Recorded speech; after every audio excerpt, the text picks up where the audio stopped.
Have my hair appointment today. But yeah, just waiting for you guys to come on. Whoever comes on, I just wanted to say hi. Yeah, this is my second channel. Yeah. All right. It's a waiting game. If nobody comes on, I'll switch off.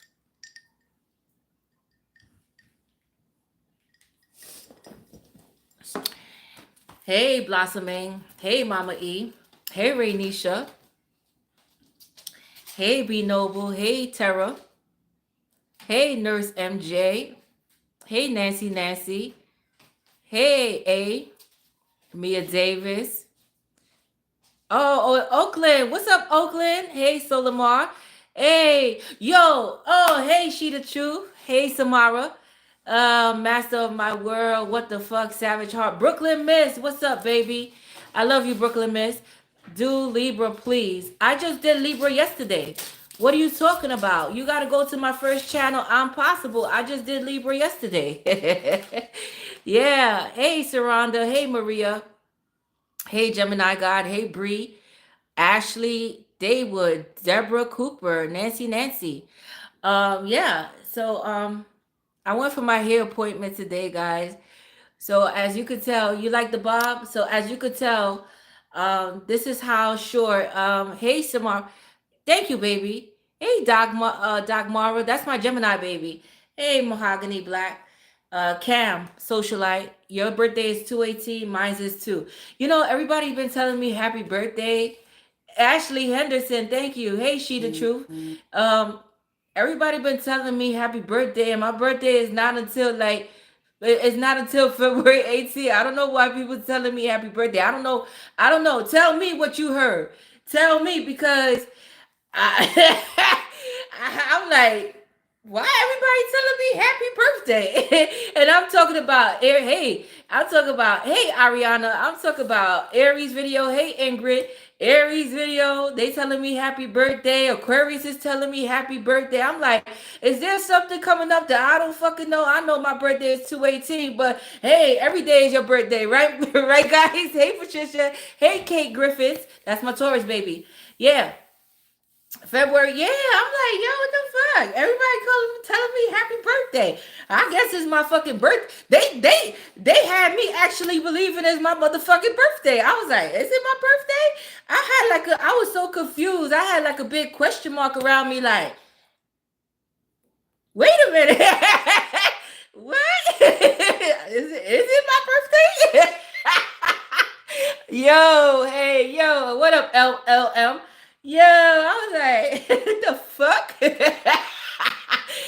Like, you know how people keep saying it. Even your Aquarius people. I mean, Aquarius. If you've been following me, you know my birthday is fucking February 18th. Even my Aquarius people was telling me happy birthday. I'm like,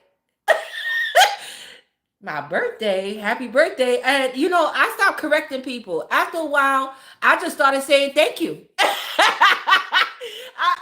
Because it's too many people.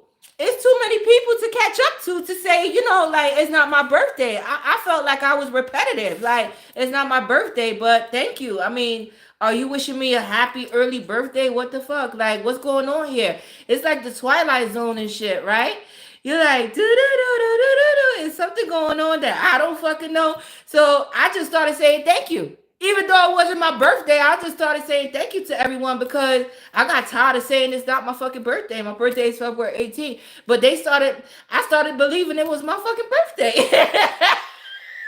So I just started saying thank you. Thank you. Thank you. Thank you. Hey, Catherine. Hey, Mel. Hey, Shion. Yeah, Morocco. What's up, Morocco? Nice hair. Okay, so yeah, I went for my hair appointment today, guys. Today was my hair appointment. So the title of this video is a process, right? Everything is a process. So, I had paid for some type of services. In case you guys didn't know, I had Fox locks in my hair. Um, so be mindful, guys. If you guys are getting Fox locks, they are beautiful.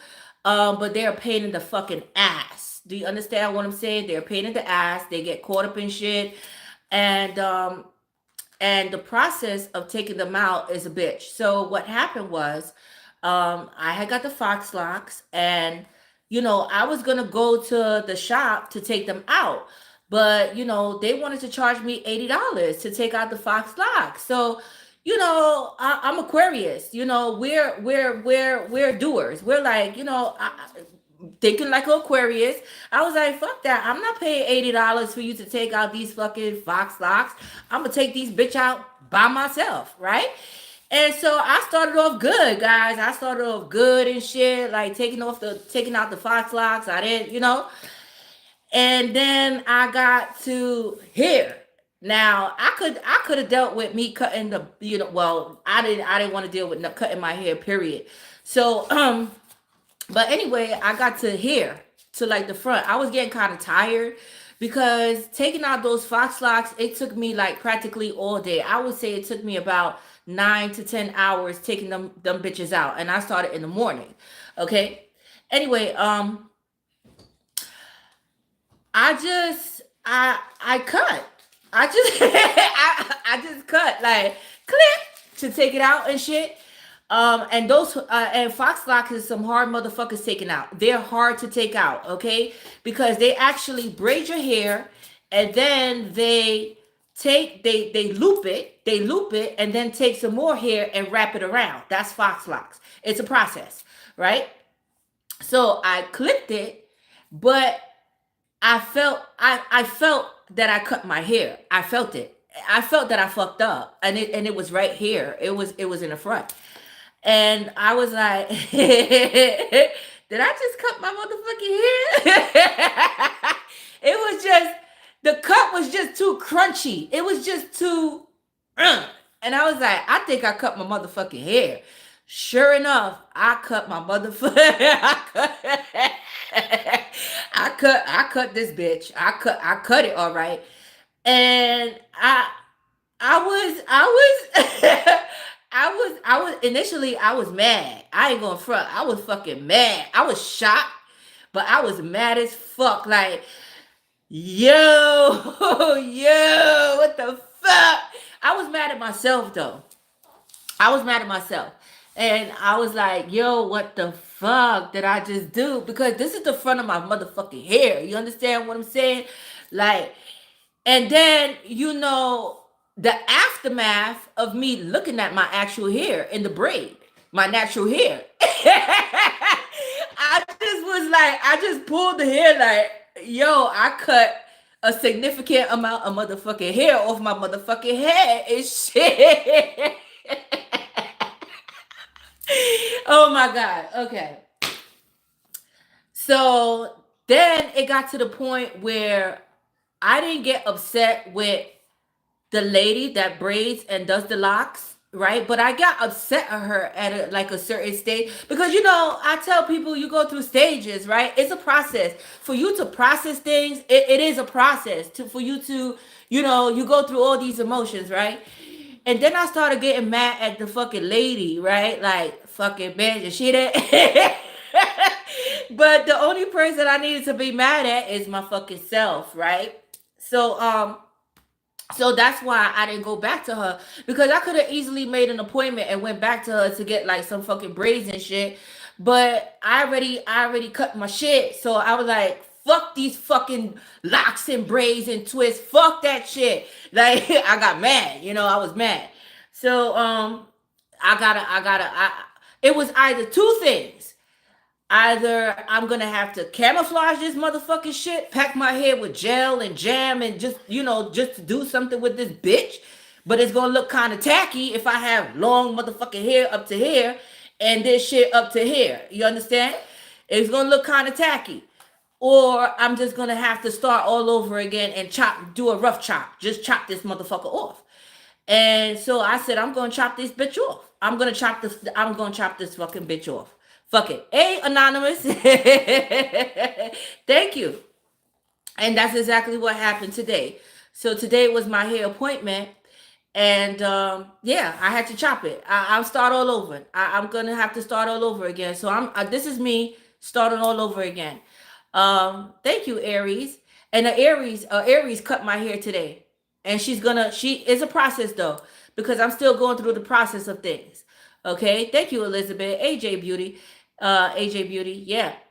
Um, so this is what life, right? You know, guys, sometimes we don't like what happens in life, right? But we cannot blame another person for our own fault. It was my fault. I cut my motherfucking hair. I decided to get the fox locks, right? It was my choice. It was my decision, and I was damn near, I was damn not gonna pay no fucking $80 for them to take that bitch out, right? So the problem with people is that they don't, um, they don't hold accountability for oneself. Okay, it was my fault. All right, but at that moment, I wanted to blame every fucking body else for this fucking shit instead of looking at myself and saying, you know what, Taj, it was your choice. You got that motherfucking locks. You cut it out. The bitch said, hey, it costs $80. I could cut it out for you, but you gotta charge me 80. I'm gonna charge you $80. But you decided that I'm not gonna pay the $80. I'm gonna do it by myself, right? So so at the moment though, I didn't want to look at it as it was my fault. I was blaming everybody. I was blaming everybody else. Like this fucking bitch, she should have told me, blah blah blah. You know what I'm saying? So that's basically the moral of the story, right? And is in total with life. We get there with these broke motherfuckers, or we get with these motherfuckers that you want to use us for sex. We get mad at them, all type of shit, right? But who's to blame for this fucking shit? Who's to blame for your heartbreak? Who's to blame for you giving them your fucking good pussy and shit? Who's to blame? Or your good dick? This is unisex. Who's to blame? It's your fucking fault. Because you should have seen that they were a fucking bum in the fucking first place. Do you understand what I'm saying? It's your fault that you fell in love with that stupid broke ass motherfucker, right? But it's a process. This is what I'm saying. So let me tell you what happened today. Let me finish the story. So when I paid for my services, I paid for not only the haircut, right? I also paid for coloring. Okay? I'm just saying, I'm speaking facts right now. So if you guys don't fucking like it, I don't really give a fuck. A person cursed me out on my other channel, I'm Possible. She watched the Taurus series, right? She got upset that I slept with a married man. That was my first time in my life. I went against my own fucking beliefs sleeping with a married man, right? However, don't fucking sit there, and we not supposed to judge each other. We not supposed to judge each other. Don't fucking sit there and act like you fucking goody two shoes and you never did something in your life. It may not have been that, but it could have been something else, right?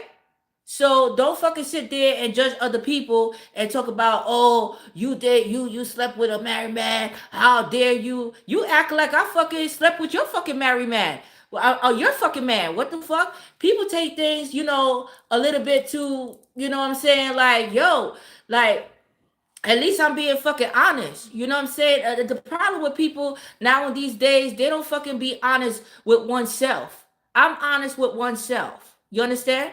Yes, I may get upset. Yes, I may, but reality does. I do sit down and think about, like, everybody.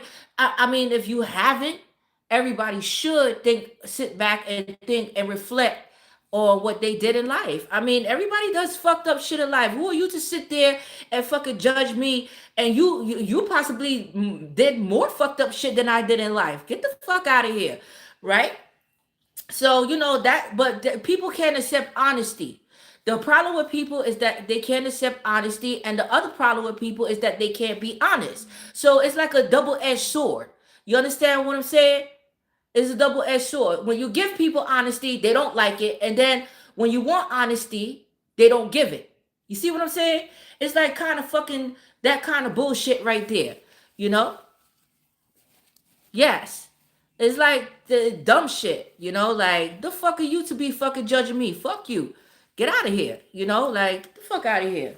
Go kick rocks, okay? Hey, Frankie. Hey, Shanika. Hey, Kira. Hey, Japanese goddess. What hair products do I use? Okay, I don't use any hair products right now. The only hair products, hey Pink Beauty, hey D Guided by Light. It's crazy that we can't be real anymore with people talking shit. Exactly. Thank you, Queen Bee. The only hair products that I use on my hair is L'Oreal Elvive, Elvive. Um, because I like to take care of my hair. Guys, hey Peaches, long time no see, motherfucker. Where you been, Peaches? Where you been? You just showing up out the grapevine. Hey John, thank you, John. My father's name was John as well. Hey Charlotte. Wow, John. Hey Keita. What's up, Green? Keita Green. Yeah, so let me finish the story. So yeah, bitch, you been hiding, Peaches. Where you been, Peaches?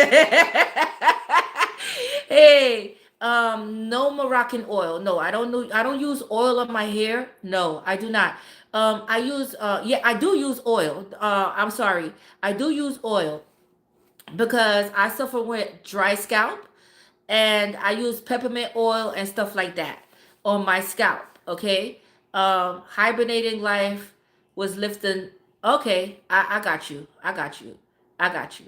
Hey, Kalonda Brown. Hey, Hoda. So I love you too. So so I paid for my appointment. What I paid for because I booked online. Okay. And what I paid for was a haircut and color. Okay. And so, what is so funny? You want to come say hi? Come say hi. So Khalil is home today. He had the day off of school today. Um,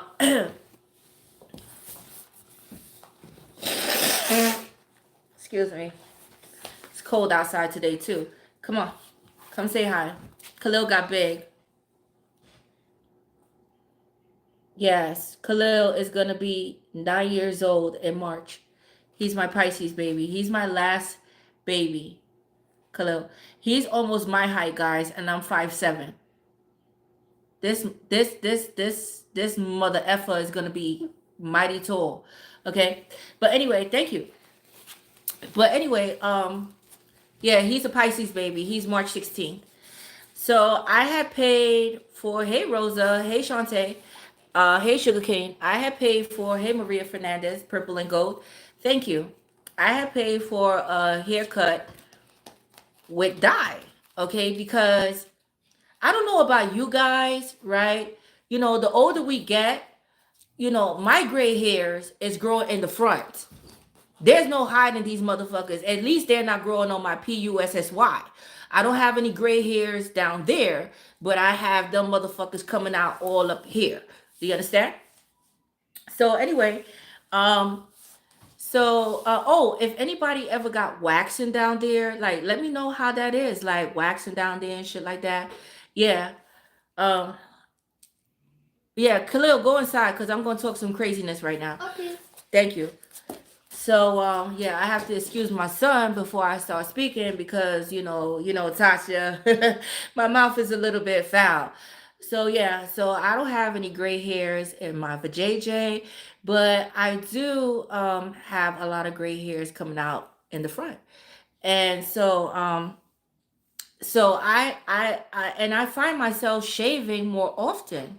It's like I shave today and it's like the next day or a day and a half it feels like a fucking cactus and shit. So let me know if you guys ever did waxing.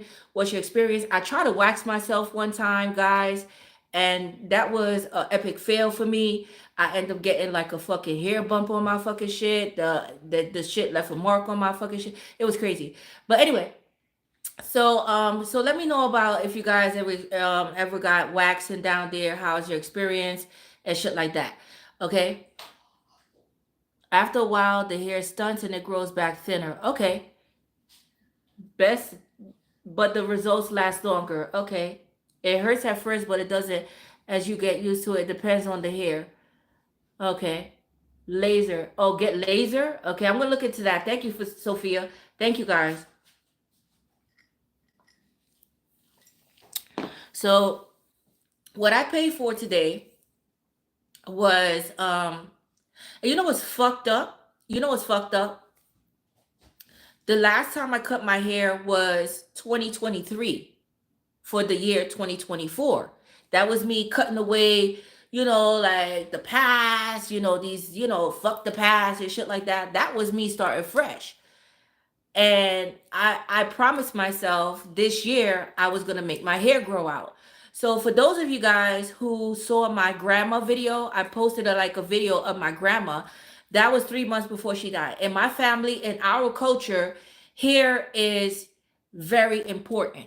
Okay, they feel like hair is strength. They don't like the females to cut their hair short in our family. They like us to grow our hair long.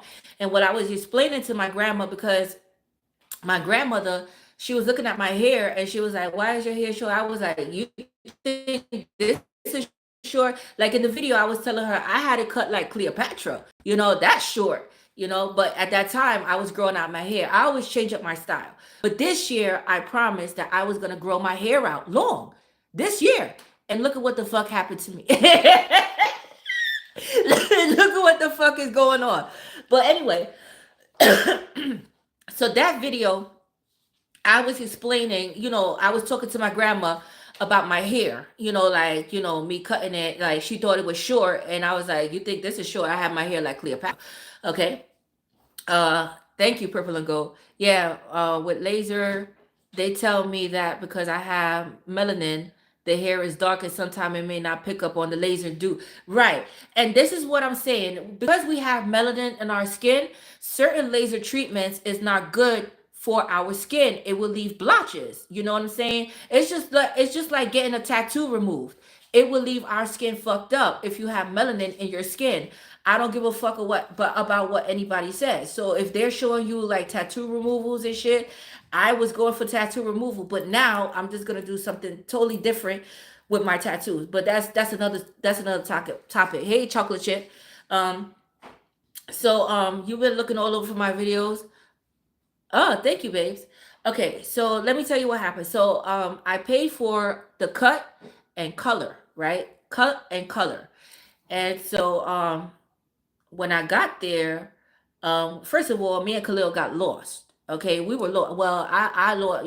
We were. Well, I was in charge, right? So he following me, right?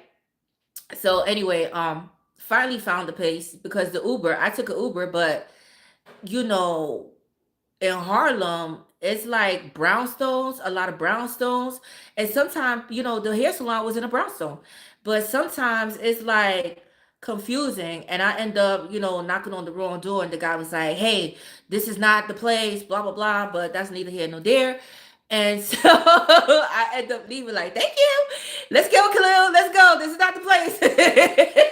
So anyway, so I finally found the place, and when I got there, um she basically was like, like, "Okay, you're my 9:44 appointment, my 9:45 appointment." um so she was like, this is my first time doing business with her. And and don't get me wrong, usually I go to Dominicans to get like wash and set and shit like that. But I do not go to Dominicans for haircuts, and I do not go to Dominicans for color. I am not a racist, but they do not specialize in coloring. They will fuck up my hair. I need a colorist, and I need somebody who specializes in haircuts. And her profile was a 4.9. She and I saw pictures. She had a high profile for coloring and haircut. So this is my first time doing business with her. Okay. So anyway, hey, hola. So anyway, got there, and she was like, "You're my 9:45 appointment, blah blah," because I had to ask who she was. She looked different from her picture. And so basically she knew what I wanted. All right. So I told her about the mistake that I made about cutting my hair. Like, I cut my hair. She was like, "You're not the first client that I had that, happen to and stuff like that." So she was like, "Wow, okay, so basically you're doing a rough chop." I was like, "I mean, do you see this? I cut my shit." So then she says to me, "When's the last time that you dye your hair black?" So I told her like 2.5, 3 months ago. So she was like, "It's still fresh." So she was like, what I'm gonna do to you for you today is that I'm gonna give you the cut. I'm gonna give you the cut, because we have to cut it. Yeah. I mean, because I cut my shit short. Yeah. This is what the way I cut my hair. It's still she blended it in. It's half of this. What how I cut my hair from these fucking Fox locks. So she was like, "We're gonna do a rough top."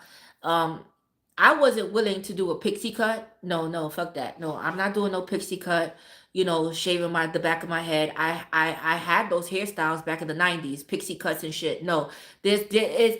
I feel like pixie cuts are harder to manage. That's a fucking job managing pixie cuts, like short haircuts. In order for it to look beautiful, yes, it's like people be like, "Oh, it's easy maintenance. You could just wash and go." No, you cannot. You have to dry that bitch. You have to curl that bitch. You have to wrap that bitch. Get wrap. It's a process. Okay, everything is a process. So I was kind of disappointed today that I wasn't able to get my hair dyed because I really wanted my hair dyed today. I'm the type of person that I want everything done in one shot, but I'm learning patience. All throughout the years, I learned patience. Okay, so um, so what I paid for it was for cut and color, but because I didn't get color today, I had to make another appointment for color removal. Right. So she's telling me it's a process. She was like, you have black hair. That is not easy. I don't use bleach. She said, if I use bleach on your hair, it's gonna burn your hair the fuck off. So we have to do a process. It's a color removal. So this is me and her just getting to know each other. She's never done my hair before. Usually my niece does my hair, and I have another beautician in Brooklyn that she's a Dominican. Her name is Rosa.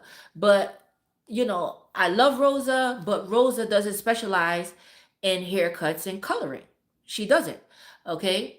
So anyway, so I was curious, what is the process? What do you use? What is the process? Because a bitch ain't trying to go bald and burn up my motherfucking hair. You got what I'm saying?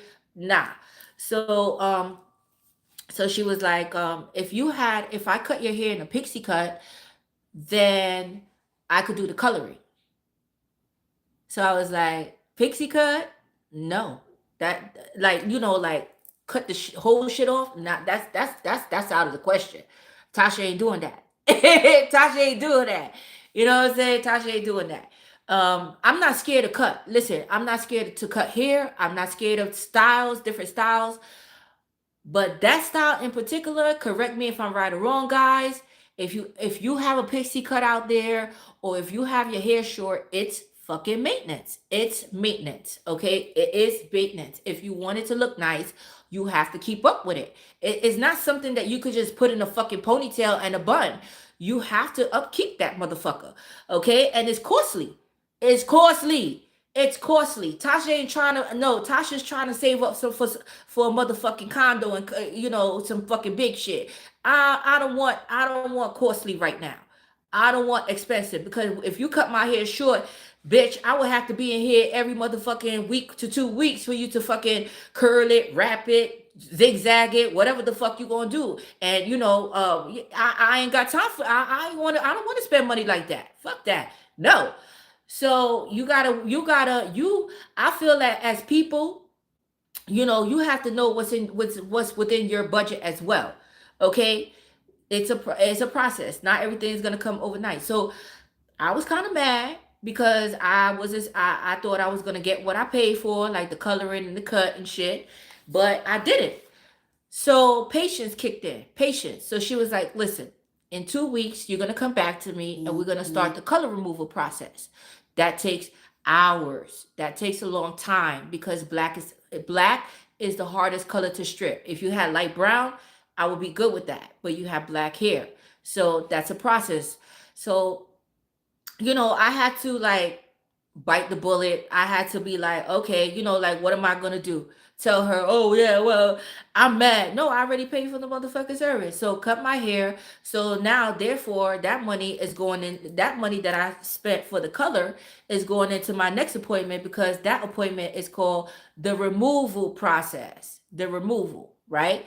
So in life, we go through the process, right? The removal process now. I don't know what that process is going to look like. But if you ever dealt with an ex, or if you ever fell out of love with somebody, or if somebody ever played you in life, I think, if you're that type of person, I mean, Aquarius, we don't give a fuck. We don't give a fuck. Okay, we don't. When we stop caring, we stop fucking caring, and that's just the bottom line. Our removal process is rather easy. Got what I'm saying? It's rather easy. Now you see me, now you the fuck don't. We like a light switch. We care today and don't give a fuck tomorrow.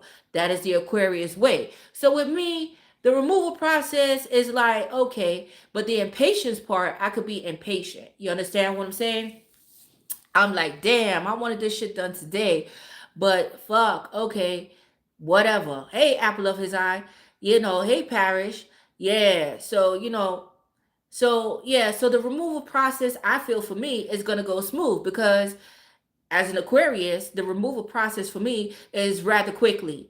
Once you cross me, once you fucking stab me in my back, once I'm over you, once I don't give two fucks about you, the removal process is rather easy for me. So hopefully my next visit, which is in 2 weeks, is gonna be rather easy. Although she said it's gonna take a long process and this and that, you know, I'm hoping for like a quick process. Like, let's get this shit over with. Yeah. Yeah, Aquarius process is instant and out of the game. You got that motherfucking right. Yo, let me tell you something. Um how can I say? You know what's the dark trait of Aquarius? Because a lot of people don't talk about our dark traits, because she asked me my sign. She said, "What sign are you?" I said, "I'm Aquarius." She said, "I said, what sign are you?" She said, "Aries." I said, "Wow." I said, "I have three placements of Aries in my chart." She's Jamaican. I said, "Wow, you're my people." So, anyway, she said, "You guys are very sweet." Wow, Aquarius, you guys are very sweet. And, you know, um, I don't run across a lot of people that know about Aquarius. It's like we're the oddball, we're the fucking alien of all the zodiacs, and not a lot of people know about our zodiac sign, which I was kind of surprised that she knew about mine. So I asked her, how does she know about my zodiac? She said, because my son is a Aquarius, February 3rd, and he's 38 years old. I was like, wow, okay. So she was like, my son is very quiet. He's very laid back. He's very sweet. He's a giver. He stick to himself. He's an introvert. And I was like, wow, like, you know a lot about Aquarius. What the fuck? But her son is Aquarius, February 3rd. And he's 38 years old. He's gonna be 39 next month. So it was nice that God, directed me, my spirit team directed me in good hands, because I don't play when it comes to my hair and people coloring my hair or cutting my hair or touching my motherfucking hair or my body. Okay, or my body. Yes, fuck that. No. So it was nice to have somebody who knows Aquarius traits, but we do have some dark traits about her. She was speaking all positive, but I had to tell her the negative, which she agreed with as well. Okay. February 3rd, that's your birthday? Yeah, that's her son's birthday. Yeah. Thank you, Sherry. Hey, Crystal. Hey, Elizabeth, Veronica. Hey, Luke. So, our thoughts could be very dark as an Aquarius. We could be very dark people. We could think very dark about you. When you leave our lives, we don't give a fuck if you die. And that's a dark trait of Aquarius. We don't give a fuck if you die. We don't give a fuck about your life. You could be fucking a monkey. You could have STDs. We wish the very worst on you as a dark Aquarius. And I'm telling you the God honest truth. That is the dark trait of us. We could have a very, we're into that's some real shit, right? Yeah, I'm telling you the fucking truth. I'm telling you the fucking truth. We think about you getting hit by a car. We think about Drew doing a drive by on you. We think about your death before it happens. That's what we think about. That's a dark trait of Aquarius, and I had to let her know that, because if you cross us, we remember that shit. You think that you had the last laugh and that you're beating us at a game when we already got you at your game. We're gonna play at your game here now. If you felt like you won something over us, or you had us on something, don't sleep, because if we see you, we gonna catch you when you least suspect it. That's Aquarius. We gonna catch you when you least suspect it. We ain't no pushovers, we ain't no pussy, we ain't no punk. We just don't like violence and to fight. But if it comes to that, we will defend ourselves by any means necessary, and you will be sorry at the end of the day, because we go from 0 to 100. It's like we so calm, then that when we blow up, we blow the fuck up. It's no stopping us. Like, no stopping, no stopping. We'll bust you with anything in sight. We'll grab a fucking chair, a brick, a knife. We'll do every fucking thing to fucking hurt you. And that's the bad side of Aquarius. And I had to let her know that, like, your son is sweet. Yes, he is sweet. He is an introvert. He is locked up in the room and he don't bother nobody, but don't fuck around. So she was like, oh no, I see his bad side. I said, no, you haven't seen the bad side of Aquarius, okay? You haven't seen that bad side. You know what I'm saying? We got a real bad, ugly side to us. You know what I'm saying? Yeah, I threw a TV at a dude once. We do some fucking wicked shit. You understand? Yes. We don't play around, right? Juvie? Yeah, we don't play around, man. Yeah.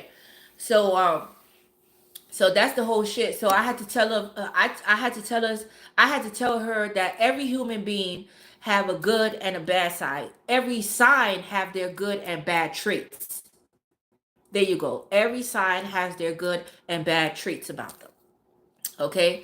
Yes. Hey Anna. It's true. Hey Arlene from Texas. Been there, done that, yes, but now, yeah. So now I'm at the age, I'm older now, but I still have a hot temper. I'm not gonna fucking lie. I still have a hot temper. Okay? Don't fuck with anybody I love. You say something to me, fuck you. Don't put your hands on me. Don't threaten me. Don't do. You can have it, but just don't do those things to me, and don't fucking touch my kids or anybody that I love. I'm gonna come see you. Basically that. I'm gonna come see you. Not anymore, unless it's detrimental. Okay? Just like an Aries. That's yeah, just like an Aries. Okay? Yeah, that's the dark side of zodiac. Everybody has a fucking dark side. I don't give a fuck who you are. We all have dark sides. We all. And we all think dark. We all think dark. Most people, like I said, somebody had a problem with me when I said I had slept with a married man. Like, that's this bitch is motherfucking Lily White and shit. So oh so perfect and holy. Fuck you. You think I give a fuck about what you think and say about me? You know how many people out there is sleeping with somebody's husband or boyfriend and girlfriend? Or sleeping with their friend, boyfriend and girlfriend, their so-called best friend and friend. Get the fuck out of here. Get the fuck out of here. So you are gonna judge me because I slept with a married man. The first married man I ever slept with in my life. I vowed to never sleep with a married man. But that was a line that this happened. This was aligned with my purpose. This was a part of my life history. Okay? Yes, that person was a part of my history, why I met them, why shit went down the way it did. So for you to cast judgment on me, fuck you. I don't give a fuck about what you say. I give a fuck about what they say, my higher ups. Because when I die, I'm not going to see you. I'm going to see my motherfucking maker. So fuck you. Okay? Fuck you. Fuck out of here. All right? At least Aquarius, we loyal motherfuckers. I don't give a fuck what nobody say. When we friends, we your friend for life. We gonna give you our shirt off our back. We gonna make sure you're not fucked up and broke and hungry and shit or homeless. That's Aquarius.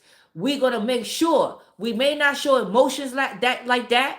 We may be emotionless people, but we do have emotions. Everybody fucking have emotions, unless you're a sociopath or a psychopath or a fucking, you understand what I'm saying? Like, no, we have a soul. We do. Some don't though. Some don't. But we do. Okay? We do. Now, like, we want the best for you. Another thing about Aquarius, we don't see people as competition. A lot of people may look at us like, oh, you don't see. No, because we don't think like you. You got what I'm saying? We may get jealous. I ain't gonna front. We do have a jealous streak. We do have, like, we may get a little jealous or, something like that, but it won't plague us in the sense that we overly jealous or overly possessive or we don't like that. We don't like overly clingy and overly possessive and jealous people.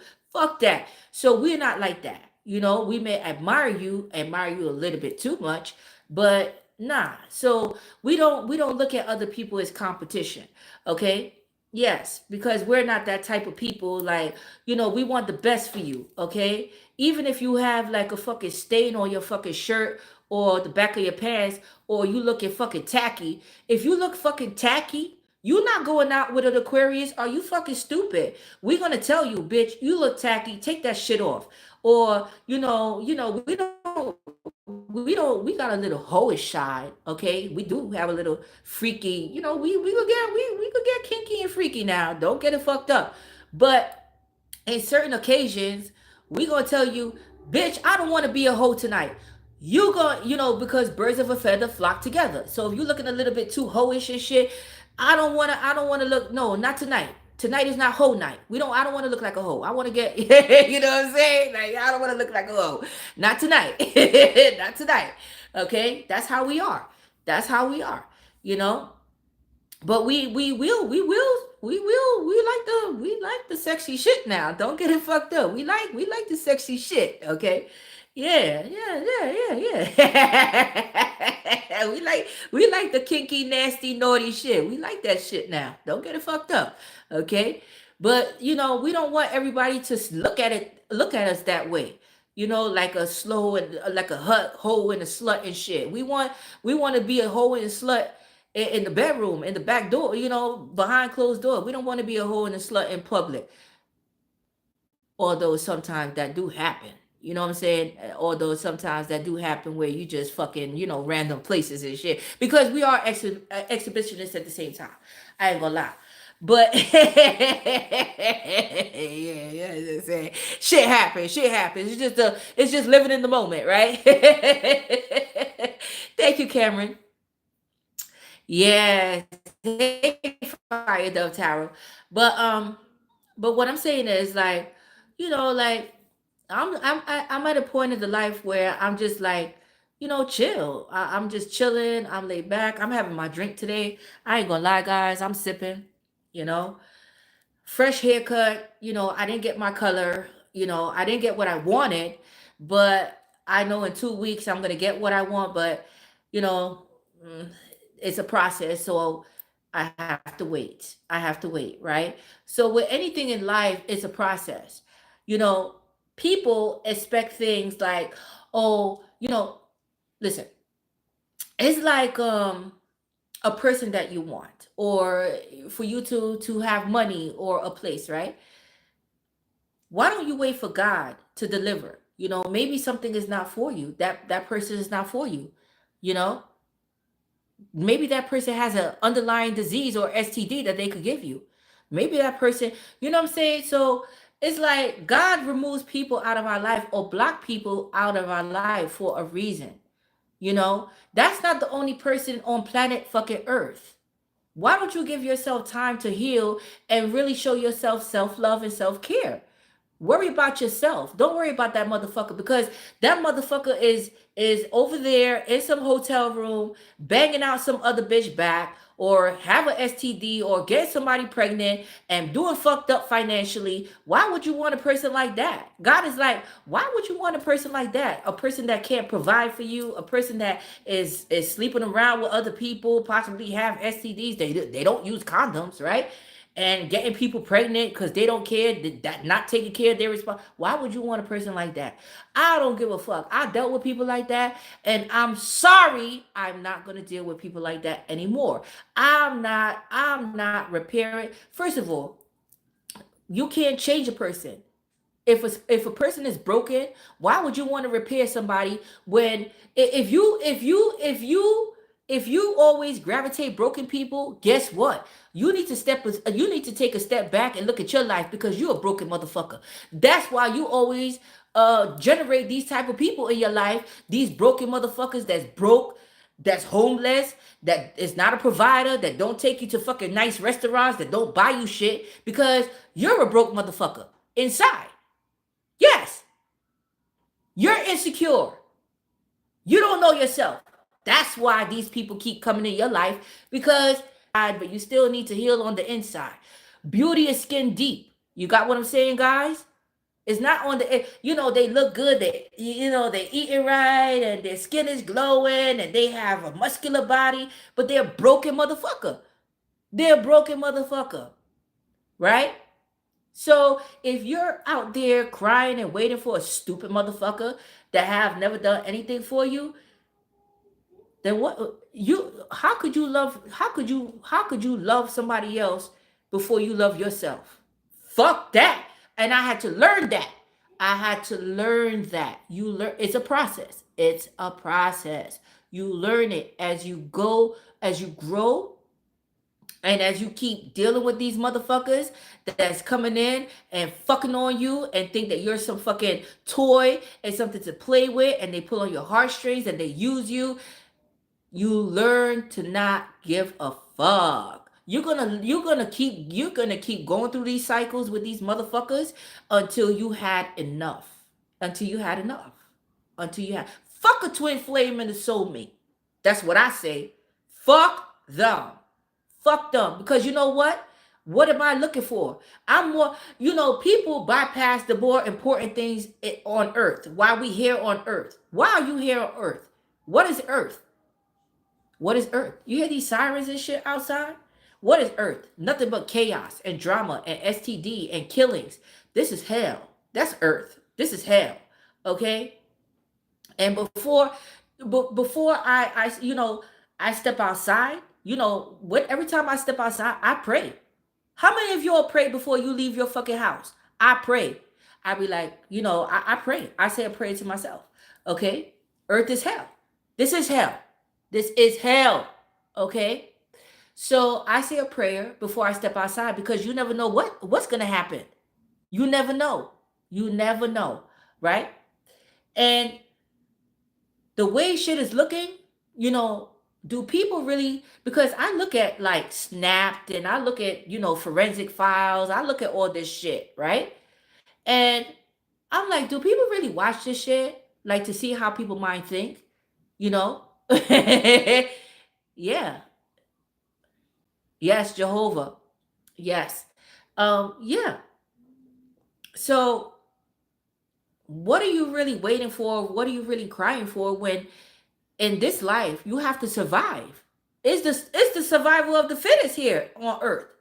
Yes. So I'm not really pressed for relationships. No.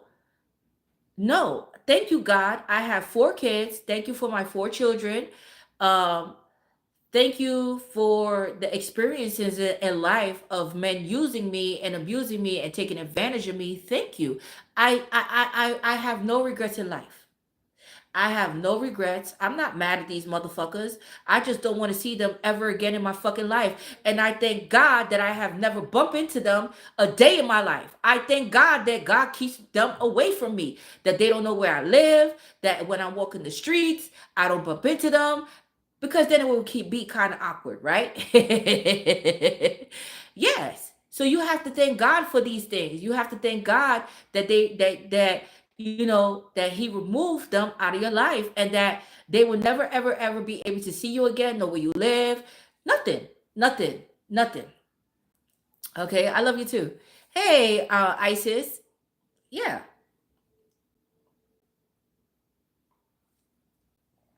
Hey, red lipstick kisses. Yes. Hold on, guys.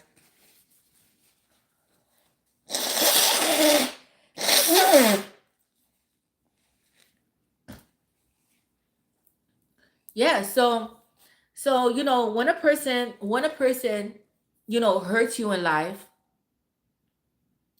you know, my problem is I always fell in love with toxic people, right? Like people that I can't have, or that's who I gravitated to, right? Um, or hard to get kind of people, people that's not reciprocating my love, and I always wanted to prove myself to them, like, oh yeah, this and that. Now, like the last time it took me 4 motherfucking kids to get this shit right. The last time I was like, you know what? I end up kicking that motherfucker out my house. I was like, you need to get the fuck out. I do not want to deal with you anymore. Nothing. And it was the most gratifying thing ever, right? Yes. And I vowed to myself that I would never, ever, ever, ever, ever shortchange myself trying to salvage a relationship because of a child, right? And falling in love for all the wrong reasons. Because I had to sit back and oh, and another motherfucker came into my life after my baby father. And well, a couple of them came into my life after, you know, this one's dad, and they were still with the same bullshit. You know, like what? So I had to take a step back. Like, what the fuck do I have stamped on my forehead? Do I have desperate? Do I have insecurity? I'm insecure. Do I have low self-esteem? I had to step the last the I had to take a step back. I had to take a step back and really look at myself as a fucking individual. Like, Tasha, what's wrong with you? Why do you always get with these men that's full of shit, that's trash, that don't treat you like the fucking empress that you are? Why do they always look at you as a fucking peasant? You know why? You know why? Because I was treating myself like a fucking peasant. That's why. You know, catering to their needs, doing what they want, giving them what they want, instead of saying, you know what, fuck you. Fuck you. You come to me. I don't go to you. Fuck you. I ain't buying that shit. Fuck, like that. So you can't buy love, and you can't fix people. And that's what I was accustomed to. Fixing people, wanting to fix people, broken people. And the only person I had to blame was myself. You can't get mad. Listen to me, ladies and gentlemen. You can't be mad of how a person treats you in life, because we tend to blame other people, like that sorry ass motherfucker, that trash ass motherfucker. How dare that motherfucker treat me like that? This and that. Did you ever blame yourself though? Did you ever sit back, like, and it goes back to the beginning of my haircut? You understand? Everything what I says aligns with what I'm saying here. I hope you understand the message. So, have you ever took a step back and held accountability for you even investing your time in that motherfucker, knowing that that person was unavailable, or knowing that they didn't feel the same way, or knowing that they weren't treating you the way that you need to be treated? And that's the whole thing with people. They always want to blame the other person and call them a sorry ass and a stupid motherfucker, without holding accountability for oneself with dealing with the motherfucker and their actions. You can't get mad if a motherfucker use you. You you set yourself up for that. You put yourself out there to get used. Got what I'm saying? That's the fucking shit here. Okay? So, moving forward, how are you going to change it? How are you going to change it? You have to change your outlook and the type of men that you deal with, or the type of men that you gravitate. You got what I'm saying? Hey, Martha Gonzalez. That's my birthday twin. Hey, Courtney. See? So, you can't say that a person lacks accountability and responsibility if you lack it yourself, because it takes two. It takes two. It takes two. Got it? And then the process begins. The process is hard, right? Now, some people, they don't like the process, right? Like me today, I was disappointed. I wanted my hair cut and my hair dyed, but it's a process, right? I have to go back in 2 weeks so the process could begin. This is just the beginning. The haircut was just the beginning, right? And now I got to go back in 2 weeks. I wanted this shit done before my birthday. Unfortunately, Tosh don't, unfortunately, guys, things don't work out the way that we want it to work out, right? It didn't work out that way for me today. So got my hair cut. Now, 2 weeks, then I have to go back and then the process begins. I don't like it, but if I don't like it, but if I want the results that I'm looking for, then I have to have fucking patience. If I want my hair dyed the color that I want and what I pay for, right? If I want it done, the picture that I showed her, right? And she said that she could fucking do it, but the black is black. Let's start with the haircut. She has to get the products to remove the shit out of my hair, the black. It's a process, she told me, but she could get me the results without damaging my hair. Guess what? I dealt with damaged people. See? So everything that she was telling me, I had to take in. Whether it's hair, whether it's eating, whatever, whatever. It's a process. So if you want something good in life, right? If you want something good, healthier for you, a healthier relationship, whatever you want in life, right? It's a fucking process. You have to have patience. It's divine timing. A lot of people don't wait for divine timing, but they want things right away. It doesn't happen that way. I wanted things right away because, I have a lot of fire in my chart and I'm impatient. Why not? I pay for the, I could have been a stupid bitch, right? And blow up like, yo, I pay for this though. I mean, but I wasn't. I'm at the age now where I know I've grown past the stage now that I know that, okay, let me listen to the person and see what she has to say. And she told me the process. Like I have to do a color removal. I don't want to damage your hair, blah, blah, blah, blah, blah. But I could get you the results. I could get you what you're looking for, the color that you're looking for, but it's going to take some time. What's the rush? You see, now I look at it now at this point in my life, now that I'm older, I look at it like, what's the rush? Good.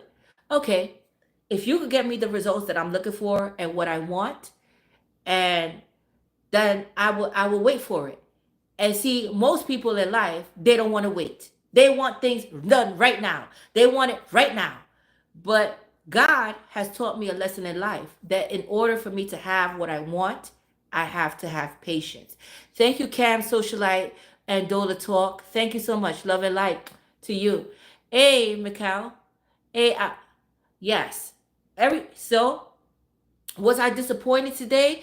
Yes, I was. I was a little bit disappointed today when she couldn't dye my hair. However, is 2 weeks a long time? No, I can wait 2 weeks. If she says that she could get me the results that I'm looking for without damaging my hair, and that's the key word, damaging. And I dealt with a lot of damaged people in my life. I don't need any more fucking damage in my life. Okay, so if you could give me the results while maintaining my hair to be healthy, I will wait the motherfucking 2 weeks. It's a process, right? A lot of people, they don't give themselves time to heal. So what they do, they jump into relationships after relationships. I used to be that way. I used to replace niggas quickly. I used to have 3 niggas at one time. I didn't really give a fuck. Why? Because I was a broken individual, because somebody broke me and I never gave my time to heal. I was young though. I didn't know about spirituality. I didn't give a fuck about it. Okay. So I was sleeping around, fucking around here, using people, doing what I want, smoking, fucking, sucking, clubbing. That's how I used to be. Anybody could tell you from my past, like, yo, Tasha was wild. She was fucking wild. So if they see me now, they'll be like, wow, you changed a lot. Yes, I did. But I wanted to change. I knew I had to change for myself, right? So change begins with you. You cannot change a motherfucker. They have to want to change. So if you think that that good sex, because what the fuck is sex? I had to learn that. What the fuck is sex? What the fuck is sex? Sex ain't paying my motherfucking bills. You know, it's good for the meantime, but then when they leave, the feeling goes away, right? That's sex. Okay? So what the fuck is sex? I had to learn these things. I had to learn these things. But for some people, sex is everything. Oh my God. Wow, that motherfucker eat ass. He eat pussy. He had my toes curling. Oh my goodness, girl. He did everything. And it gets us caught up, right? It gets us caught up, where we digmatized and shit like, oh my God, right? No, no, no. So right now, I've been celibate for 4 fucking years. 4 fucking years. The last time I had sex was 2021. 4 years. This is gonna make 4 years. And guess what? I refuse. I refuse to give my motherfucking body and good sex and good pussy and what I know I could do in the bedroom, really truly know I could do, to a motherfucker that's a piece of shit and that's not worth my fucking time. I'm not doing that any motherfucking more. Because I'm sorry, ladies. I'm talking to the ladies out there sucking dick and sucking balls and doing all that extra shit and cooking. That's for your man. That's for a provider. That's for somebody that's gonna settle down and put a ring on it. Not for these fucking broke ass, bum ass motherfuckers that's just looking to fuck you up. Like, meaning like just sex. Fuck you and go kick rocks. Go get yourself a fucking hoe and shit. That little girl, because you need a little girl. You don't need a grown woman like me. You need a little thought that is not about shit, right? Because insecure men, that's what they go for. They go for small-minded girls, right? I'm talking about the men, the men and the females, because I'm a female, so I'm talking to my females out there. Excuse me, men. But they go for these thoughts, these fucking birds out here, right? That don't know any better, right? That they could fucking, that's submissive, that they could fucking use and abuse and have sex with, because it makes them feel more like a man, right? It makes them feel more like a man, because you know why? Because they could do that with them, but they can't do that with a real fucking woman. A real woman who has their own fucking shit, their own fucking money, their own fucking crib, that don't fucking need a motherfucker. They can't do that with you. So they rather dilly-dally with these silly ass fucking hoes out here. They ain't got shit going on because they don't measure up to you. You got what I'm saying? So that's what I'm saying. So if a motherfucker left you for somebody else, or they don't want to be with you, or they didn't, fuck that asshole. Fuck that asshole. And who they fucking. Because guess what? They can't afford you. These are some broke motherfuckers that fuck with these little girls, right? Or even if they're not a little girl, their mentality is a little girl. They could be older, but with a little girl mentality that's broke as fuck, because why? They can't afford. Hey, they could buy them a bag of chips and a fucking Coca-Cola, and that bitch be happy. Oh yeah, I could just take her to the store and buy her a motherfucking bag of M&Ms and buy her a fucking bag of chips and a soda, and that bitch be happy. And I could fuck her all day, every day, and she'll suck my dick and all that bullshit. With a grown ass woman that's experienced, that's a freak, they can't fucking do that shit. They can't.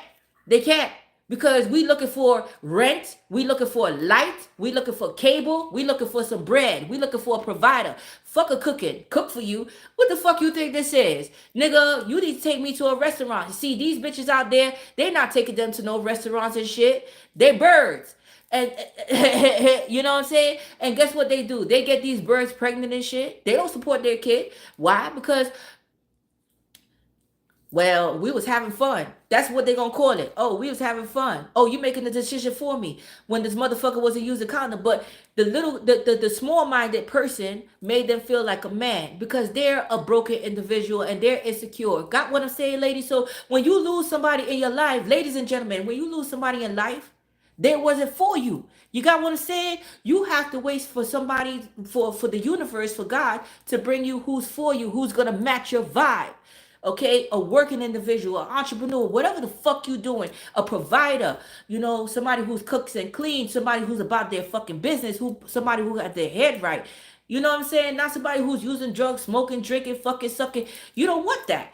Or you want that with your partner. If you get a partner and you know that you're a freak in the sheets and you're a hoe and a slut, you want to be a porn star with one partner, not Tom, Dick, and Harry. If that's the case, then I might as well be on XL, triple XL, or UJIS and doing porn, right? I don't want to be that. But these motherfuckers, that's what they do. And they try to stir your emotions with these little ass fucking girls and shit, or guys, and fuck you. Go have them. Because see, the only thing you have to do is say have them. Have them. You have to sit back. A lot of people don't sit back and really think about what a motherfucker gave to them and did for them.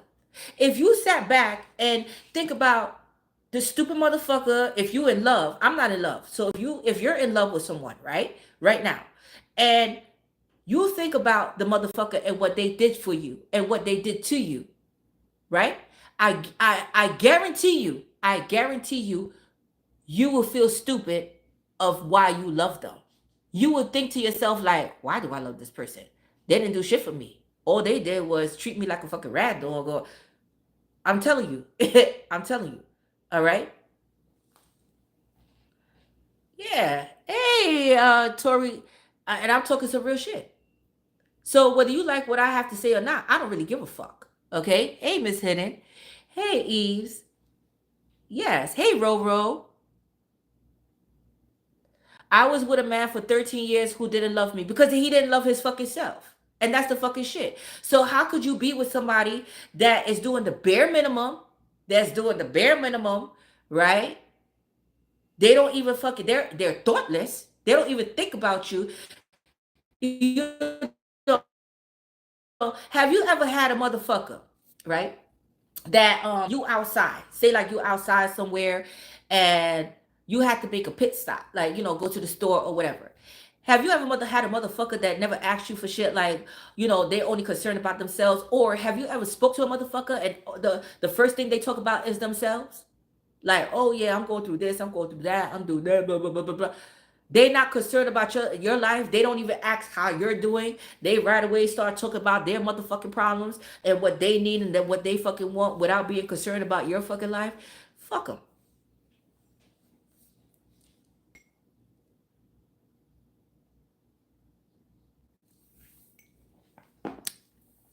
How I feel about the raids? I don't know about the raids. I never heard about the raids. I don't know what's the raids. What raids? Where's the what? Where are they having raids? Hey, sweet pack. I don't age. Thank you. Oh man, my birthday is coming up February 18th. I'm almost 50, guys. I'm almost 50 years old. Yes. I'm happy though. I'm proud to be almost 50. My hairstylist, she was kind of surprised that I had a 30-year-old son. She said, "Yeah, my son is her Aquarius son is 38." I said, "Oh yeah, I have a Capricorn son that's 30." And she goes, "You have a 30-year-old son?" I said, "Yeah, I have a 30-year-old son." Thank you. Yeah, but it's how you feel about yourself. 48 today. Happy birthday. Happy birthday. Love heals. Happy birthday. You'll be 52. Yeah, your oldest is 35. Yeah, I feel proud to have a 30-year-old. I have a 27-year-old as well. Teddy will be 28 this year in August. And my other son, he'll be 23. So yeah, I'm proud of myself that, you know, um, of how far I have come in life, and that's what you need to do. You need to focus on yourself and, where you want to be and where you want to go in life. And, a lot of people, they're surprised that, I'm the age that I am. But I tell them, I have no stress. I have peace in my life. I'm not stressing about a motherfucker because if you if you thought or if you think that you're gonna treat me like an option and I'm some fucking silly ass fucking hoe and bitch out here, you got another thing coming. You got another thing coming. Okay? You're gonna be sorry at the end of the day when I'm finished with you. You're gonna be sorry. Okay? And I'm gonna show I'm a shower and approver. And that's the Aquarius way. When we break up with motherfuckers, you know what Aquarius do? We have two jobs. We have a down payment on a house. We have a new car. That's what we do when we break up with people. We elevate. And I'm not speaking about only Aquarius because I'm Aquarius, but everybody should have that mindset to elevate. Like to one up on the motherfucker, to want more than the trash that you had before. You see my kid's dad? This one dad? This one, right? He had two girlfriends after me. Now he got another one, right? This one. And he's trying to prove a point because I told him I told him, why you playing with these? Why you always getting these women and playing with their feelings? You know you ain't shit. You ain't shit. You ain't about shit. You ain't gonna settle down with no motherfucker. So I don't even know why you playing these games with these fucking females. And for some reason he listens to me. My opinion means a lot to him, although we haven't been together for damn near 8 years. Yeah. My opinion still matters to him. I don't say shit to him anymore because I don't really give a fuck. I didn't give a fuck before and I don't give a fuck now. I was just telling him in a sense like, you play too many games with females. You need to stop that shit. Right? Cause anyway, so he got this one now. He's trying to prove a point that, oh, look at me. I could last in relationships. Look at me. Nigga, you still a stupid motherfucker. What are you talking about? Right? Because, it's like, have you ever had an ex and they want to show you that what you lost, and like, oh yeah, look at what you lost. That's what he's, I find it kind of humorous with him because I don't want that motherfucker and I don't love him. And he knows it. He knows it. He knows it. Okay. So with this girl, he's doing extra. He's doing extra because she has a child. She has kids, but she has a child around this one's age. And so, he's doing things with the kid. He's showing that he's a proactive, person, because I wouldn't even call him a man, but a proactive person in her life. And, he's there for her and the children and all this bullshit. And it's just all a fucking game. It's all a game and I could see right through him. So I find it to be kind of funny. But he wants me to see this in him. Like he's an upstanding person and blah, blah, blah. I will never see that in you because I know who you are. It's all show. It's all show. It's all a show. Yeah? It don't really mean shit because you know what? After that, you know what I asked him one day? I said, so when you break up with the person, right? And you have her daughter attached to you, right? Are you going to continue? I asked him, are you going to continue to be a part of that child's life? You know what he said? No, maybe not. You see? So I know this motherfucker. I know him. And that gave me the answer right there. Like, you ain't shit. You ain't shit. Because I don't give a fuck what anybody says, right? I love children. I always have. I feel like children are innocent and they're honest, right? Wow, right? Yeah. Now, say for instance, because he's been with this girl now for like going on 3 years, right? You grow a bond with children. And even though a person break up with it, say like for instance, that I date a person, right? And after 5 years of dating, and me getting to know this person's child and me seeing them grow up, right? For me to just say like, not to have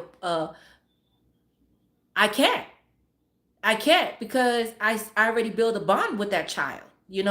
That child knows me. Not to say that I don't want the parent to move on with another person, but I would still want that bond with that child, because you already introduced my son to her.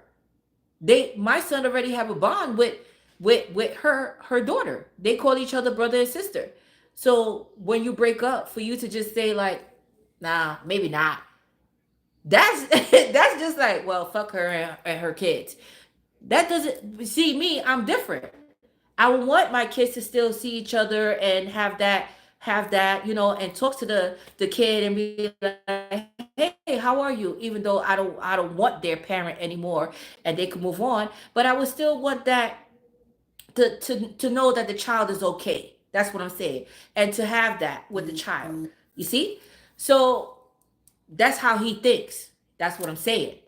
That's what I'm saying. So, this bitch think that she hit the jackpot with this motherfucker. You ain't hit, bitch. You love hard. Yeah, I do love hard. I do love hard, but I fall out of love hard too. Got what I'm saying? But when it comes to like building something, I feel like children, right? When they have divorced parents or they have an absent parent, that's when they need somebody there for them who understands them. You got what I'm saying? Like, that's when children need somebody the most. When nobody understands them, or when the parents are separated, or a single parent household, that's when they need it. So if they're seeing mom and dad always switch up partners, right? They're gonna grow up dysfunctional.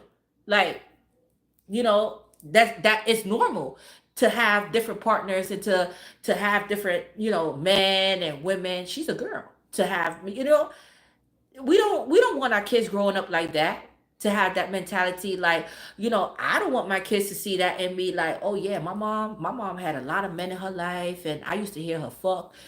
Till this day, my kids could never say that. The only person that my children ever saw me with was Khalil's dad. And I was with that. I know that motherfucker for 19 years. Okay? That's the only person. But when I had friends with benefits, my kids don't need to know that I'm fucking on anybody or do it. They don't need to know that shit. And that's where people fuck up. They bring these people like revolving doors in and out of their life, in and out of their house. These kids see this shit. They grow up seeing this shit and think it's normal. Like, oh yeah, I see my mom. My mom used to fuck around with niggas, drinking and smoking, all this fucking shit. I don't need my kids seeing that motherfucking shit. If I want to have fun, I'm gonna do it on my time, not around my kids' time and not around my motherfucking kids. You ain't gonna do that shit around my kids. No. So I have a different outlook. Period. Okay? Period. The fuck out of here. You ain't been around my fucking kids. You ain't coming to my crib smoking weed and drinking and cursing and blasting. Fuck out of here. No. You ain't coming here, period. Period. My home is my sanctuary. This is where my son live. My kids. Come. No. The fuck out of here. You wanna hang out? Where we meeting at? Where we meeting at? Because you ain't coming here. You ain't coming here.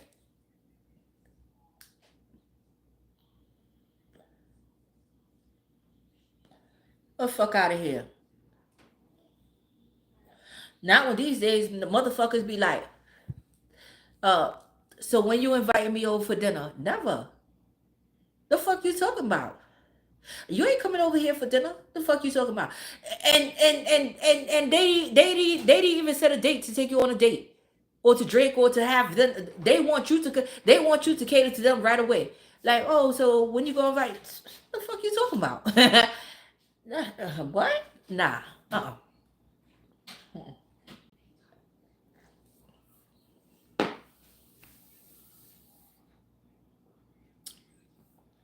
When you gonna invite me for dinner? This is when. This. Okay?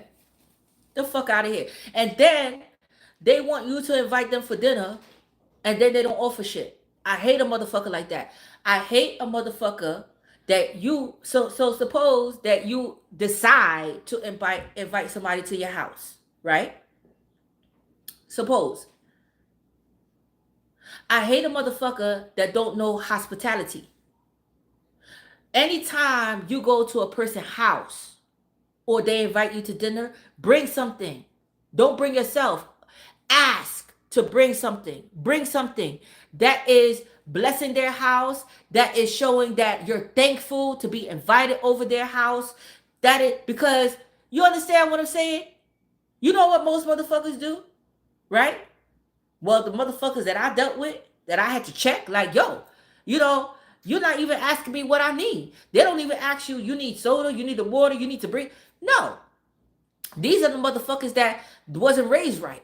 Because if you was raised right, and even the motherfuckers that was raised right, they act like they wasn't raised right. Act like you was raised right. And that you have some fucking manners and shit. It's called manners. It's called manners. Manners. Okay? Look up the definition. So when you go to somebody's house, I don't give a fuck if you only bring a soda.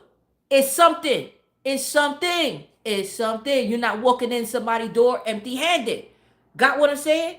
The fuck out of here. But motherfuckers, they expect you to roll out the fucking red carpet, treat them like they fucking entitled. Fuck, who the fuck are you? Who the fuck are you? Who the fuck are you? And then be like a pawn. That's a turn off. That's a turn off. It's a turn off. Turn off. The fuck?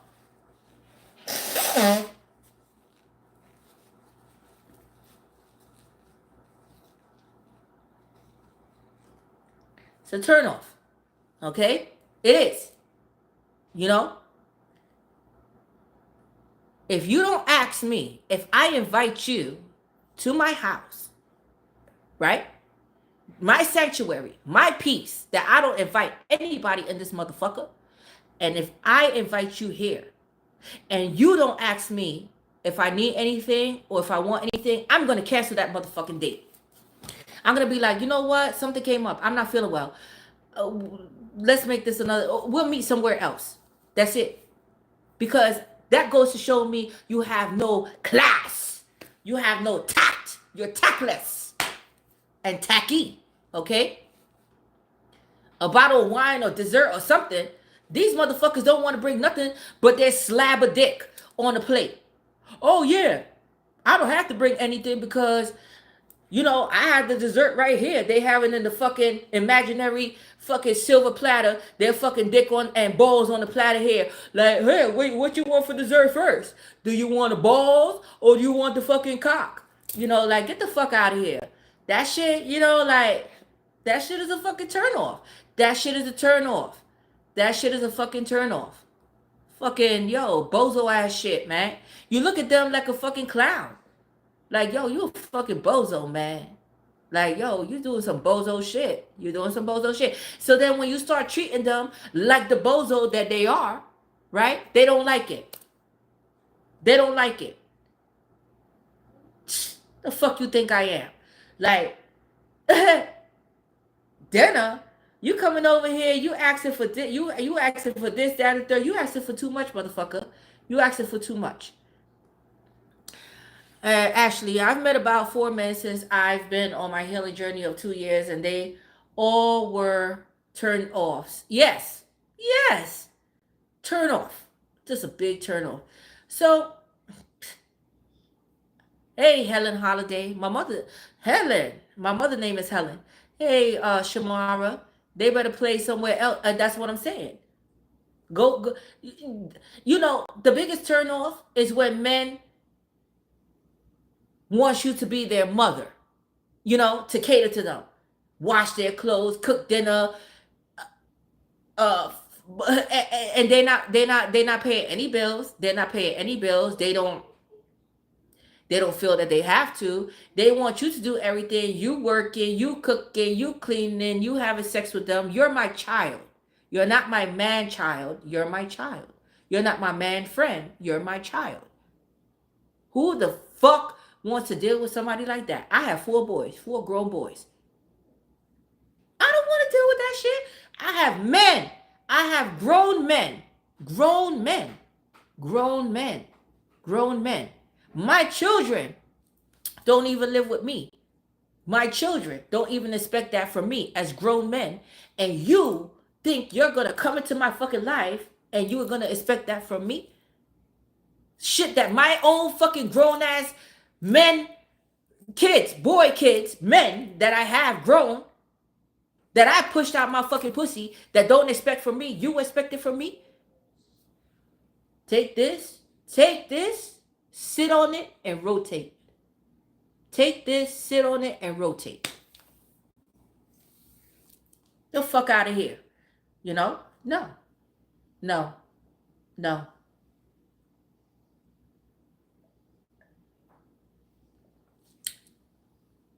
My grown kids. You have 6 boys. I have 4 boys. Lovely locks. Lovely Bree. Lovely Bree. That means you're empress. You are a queen. You the empress. You the empress. I have 4 boys. I ain't having no more motherfucking kids. Not even my motherfucking grown ass fucking sons ask me for fucking money. They have their own fucking money. Not even my own grown kids ask me for money. And you think you're gonna come into my life and I'm supposed to support you, cater to you, cook for you, clean for you? You could take this and suck on it. Take it and suck on it. Deep throat it. Let it hit the back of your fucking throat and choke on it. Okay? This is what I'm saying. So you know, people need to fucking sit back and check themselves. You that desperate for love that you lose yourself in another motherfucker? Shit. Hey Mike, blessings on your journey, best of times, be the worst of times, too many goofies, not enough guys. Thank you. Thank you. The same way you want me to fucking choke on and deep throat and choke on it, you take this, and deep throat it and suck on it. Here, motherfucker, take it, take it, take it, take it, take it. Yes. Yeah. Fuck out of here. The fuck? They think that they oh my. You know, they act like they were pushed out of a platinum pussy. Like their mother, they were pushed out of a fucking platinum diamond crusted pussy. Like they the best shit walking since a slice of bread.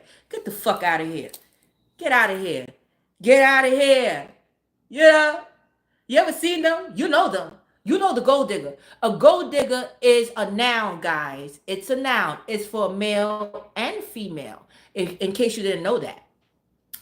So, you know, like, they act like they the best shit walking. Like, you supposed to cater to them. Bitch, who the fuck told you that shit, nigga? What pussy you came out of? No, you didn't come out of pussy. Okay, see, I'm gonna check you on science right now. You didn't come out of a pussy. You came out of an asshole. You know. So when you encounter people like this that try to play you and use you, you came out of an asshole. You didn't come out of a pussy. You know, that's not, no. They're gonna look at you funny. Yeah, because you know you're acting funny, so you're different. You know, when you meet these gold diggers, you be like, you're different.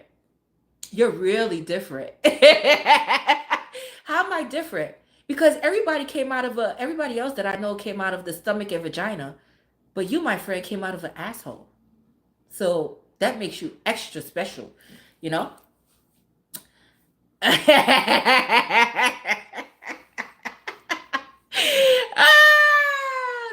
They gonna feel some kind of way about that motherfucker shit.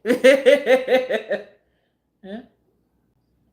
How the frog? How Kermit do it? How Kermit do it? How Kermit do it?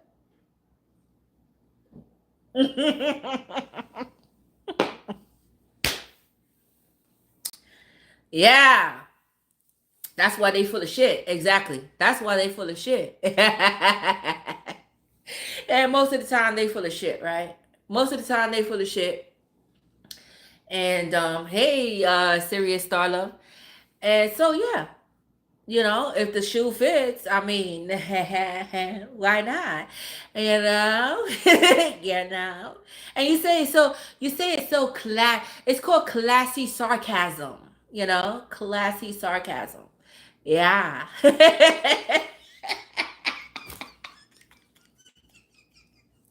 Thank you, babe. Thank you, KYC Digital. Hey, Aquarian. Yeah, Serious Starla. Yeah. Hey, Cam Williams. So that's the shit, you know? That's the shit with people. Yeah, so, you know, guys. Oh, where my Taurus gang at? Well, this is the second channel. But Taurus, I'm sorry, Taurus gang, I forgot to pull some love oracles for you. Yeah, I think I'm gonna pull them on this channel. So if you're a Taurus and you watch my first channel, I had pulled a deck for all the other signs. Excuse me. But I forgot to pull a deck for your sign, the love oracle. Yeah, but hey, Tasha Wilson, yeah. So I forgot to pull a deck for you guys. So I'm gonna put it on this channel. Hey, Demi Daniel. So I'm gonna put it on this channel, because I pulled it for all other signs, and you know, some people they come at me like, why did you pull the deck for other signs, but you ain't pull it for my sign, and blah blah blah blah blah. I got you. I got you. I got you. For some reason, they bring the Scorpio out of me. Who? Taurus?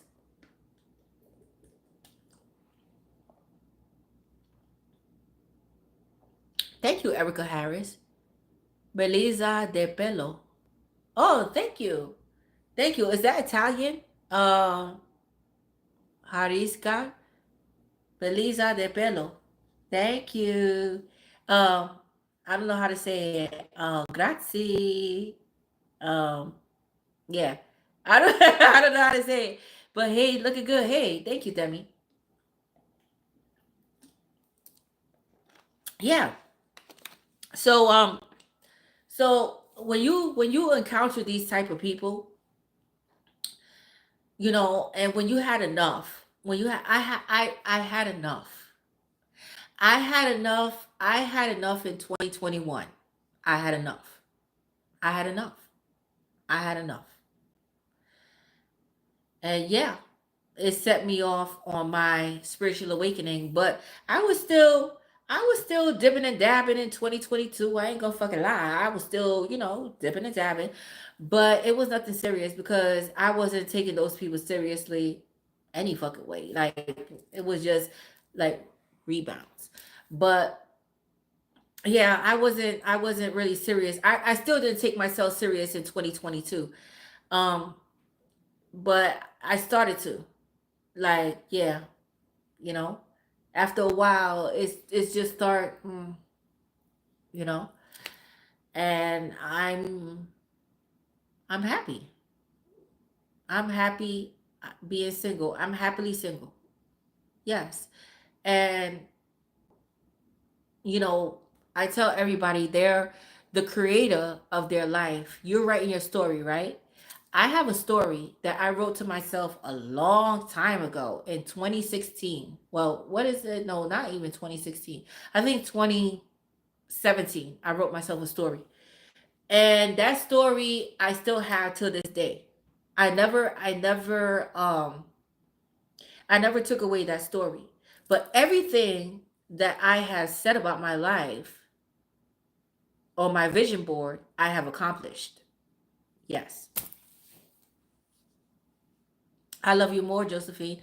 I've been feeling the same way about men. I feel like they think we need to cater for them. Uh, let me cater to you because this is your day. You know, fuck your day. Fuck your day. All right. What is your day? Right.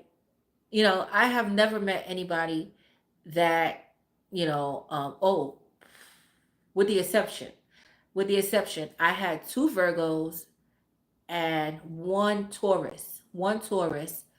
Um, who else? A Scorpio. I had I had four people in my life, four that ever like did something for me, catered to me, cooked for me, buy me clothes, give me money. Four of them. Okay. But other than that, no. Oh, by the way, let me correct the Taurus. The Taurus, his birthday was April 23rd. Okay, that's it. He was a giver. He was paying for dinners, shit like that, cooked for me. Yes. He would the only thing that he slacked, he was shy, he was rushing me, and he wasn't that good in bed. But other than that, me and that April 23rd would have been together for till this day because we're the same culture.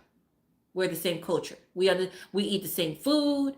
We speak the same language. We know the same people. Me and him would have still be together if he wasn't a broken man, rushing me. Um, the sex, the sex. I try to work with him. It could have been better in time, but the sex, um, and that's about it. But other than that, he was the perfect man for me. He was a giver. He cooked. He was clean. Yes, and he was very fucking handsome. Very fucking handsome. But you see, a girl like Tosh, I don't give a fuck about looks in your body. Mm-mm. I give a fuck about how you treat me.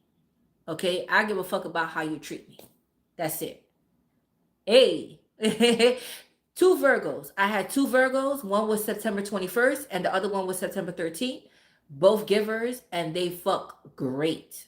We were great in bed together. Freaky, the whole fucking 9 yards.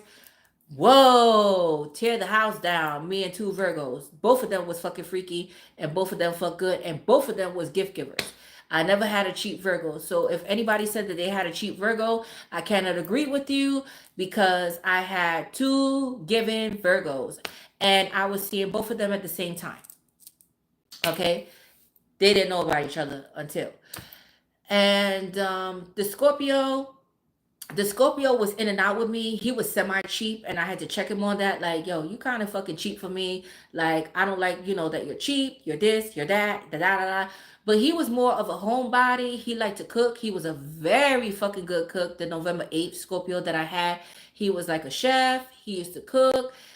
In bed, he was not that freaky. So sorry, Scorpios. Some of you guys are freaky. Some of you guys are not freaky. This was not the freaky Scorpio that I had.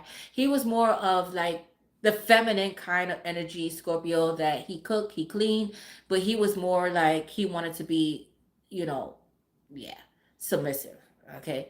But he was not all of that in bed. And yeah, that was the Scorpio, but he was a giver. At the end of the day, when I told him about his stinking fucking ass, he was buying me shit. He bought me shoes, he bought me clothes, and I was, I stayed with him for a little while. Yeah, but yeah, so that was my Scorpio men cheap all day. I didn't have yeah, they are cheap until I told that's what I'm telling you, A Ryan. They are cheap until I told him about his stinking fucking ass. And yeah, okay. Yeah, Scorpios not that good in bed for real. I'm telling you, I didn't have a good, because they make it seem like Scorpios is like the motherfucking freakiest of the zodiac, and they're the kinkiest and they're the naughtiest. That's bullshit. That's bull fucking shit. That's bullshit. It's the person. It's the fucking person.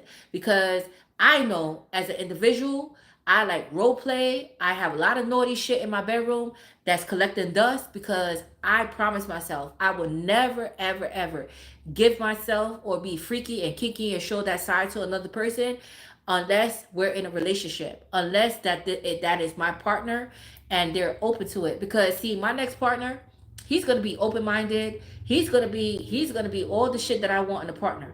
Not no cheap motherfucker that don't know how to pay bills and then that think sex means everything or their good looks. No, that doesn't mean everything to me. So my next motherfucker, he's gonna be about it. And that's that. So that's when I'm gonna whip out my motherfucking toys and shit and do all this fucking nasty shit to him because that's how I am. I like a nasty partner because I like a freak. I like a freak. Okay, I do. And if you're not freaky, it ain't gonna really last long with me. I know myself. It ain't gonna really last long with me. Okay, it's not. Sex is very important. All right. However, I will work with you. Okay, because we're all shy in certain areas of our body. We're all shy and shit. But I have to feel you. You know, I have to feel you. I like to feel the body, see how your sex game is, see where you're going with this sex because everybody fucks differently. And once I got your sex game down, oh, we're gonna have fun. We're gonna have fun. But I'm only gonna do that with my next partner that I get into a relationship with. I'm not getting these broke motherfuckers, trash ass motherfuckers, stink dick motherfuckers, small dick, big dick, whatever. They're not gonna touch my body. They're not going to smell my pussy. Okay? They're only going to imagine, but they're not going to come close to me. Period. Okay? Yes. Yes. I'm just saying. Okay? I'm just saying. Yeah, so and I already wrote down my dream man on my vision board. I already wrote him down a long time ago. So I'm still waiting for him. I haven't met him yet. I'm still waiting for him.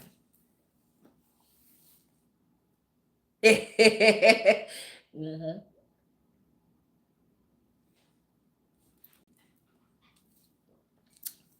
Thank you, Julie O'Neill. Hey, Shaz. Hey, Denny.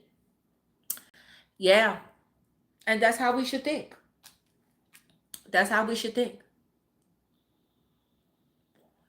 That's how we should think as individuals. Whether you're a man or a woman, you're always supposed to think of yourself as the fucking prize. It's not about the money, it's how you think of yourself and perceive yourself to be. Got what I'm saying? It's not about the money. The money will come. The money will come. And you see, most motherfuckers, right? I'm pretty sure people that I'm not speaking to anymore still watch me. Okay, I'm pretty sure. Even if they don't watch me, thank you. I don't really give a fuck. I don't give a fuck whether you do or you don't. I don't give a fuck. But what I do give a fuck about is my legacy, leaving something behind for my children. Okay, so when you have kids, your mindset change. Okay, when you don't have children and you're single, hey, live it up. Have good fun though. But follow your intuition. But live it up. Live it up. Live it up. But when you have children, you want to make sure that when you leave this planet Earth, that your children are secure. And that's what I'm doing for myself. It's not about a man. It's making sure that my children are secure, that I have money in reserve for them, that I have my TDA, my retirement money, my this. I'm building something for them. So when I pass away, I don't want them to struggle the way I did in life. I don't want them. Although, I know when I pass away that who knows what's going to happen, but I'm teaching my children the right way. Listen, my kids cannot say that they have a bum ass mom. Oh yeah, my mom is a bum. She's a drug dealer. Uses drugs and she this and she that. No, they could say some fucked up shit about me now. Like, yo, my mom, she's a hothead, like she's stubborn, she's this and she's that. But to say that like I'm a bum, like, oh yeah, my mom is a bum, she used drugs, she don't know. They can't say that about me. They can't, because I'm my kid's role model. Although their father is except for this one, his dad take care of him, and my other kid's father, yeah, but they're not on my level. My other kid's father, none of them are on my level. Period. That's why we're not together. See, but as long as you take care of your child, but see, somebody has to be the role model, and somebody has to break generational curses, and somebody has to leave a legacy behind, and that's what I'm doing for my children. It's not about a man. Now, the next man that I want in my life, right, that I want to manifest in my life, is gonna be headstrong like me. We're gonna be doing big things together. I'm not gonna be having to take care of that motherfucker, and that motherfucker wanted expensive gifts from me. No, listen to me. I'm a giver, but I'm only gonna give to a person that deserves it. Do you deserve that motherfucking $400 fucking cologne and shit? Do you deserve it and not giving me shit in return? Who the fuck do you think I am? I don't even buy my fucking kids that shit, and you want me to fucking splurge on you? Fuck that. And my kids come first? Out of here. See? So I want a person that could buy their own $400 cologne. See what I'm saying? That have their own fucking crib. That they're not up in my shit. Oh, let's go to your house. Let's go to your house. No, I want a motherfucker that we could exchange. I could go there and he could go there and he could come here. I want a motherfucker that could cook for me and invite me to dinner sometimes and cater to me. See, that's what I'm looking for. Equal give and take. It's called reciprocity. It's called reciprocity. Because let's be honest. In society, women are the slaves. We're the slaves. And you know what? They always take it to? You know what they always take it to? Because it was Eve's fault. Eve was the one that made Adam eat the apple. So it's our fault. That's why we have our period. That's why we give childbirth, because it's the woman's fault. It's the woman's fault. And the woman is the fucking toxic one, because it's her fault why we, you know what I'm saying? It's always our fault. You know? So you know what men do to us? They treat us like slave. Our title is slave. What's up, Khalil? What do you want? You want a hot pocket? Well, take it out and put it in the microwave. You know, my son is at the age where he's independent.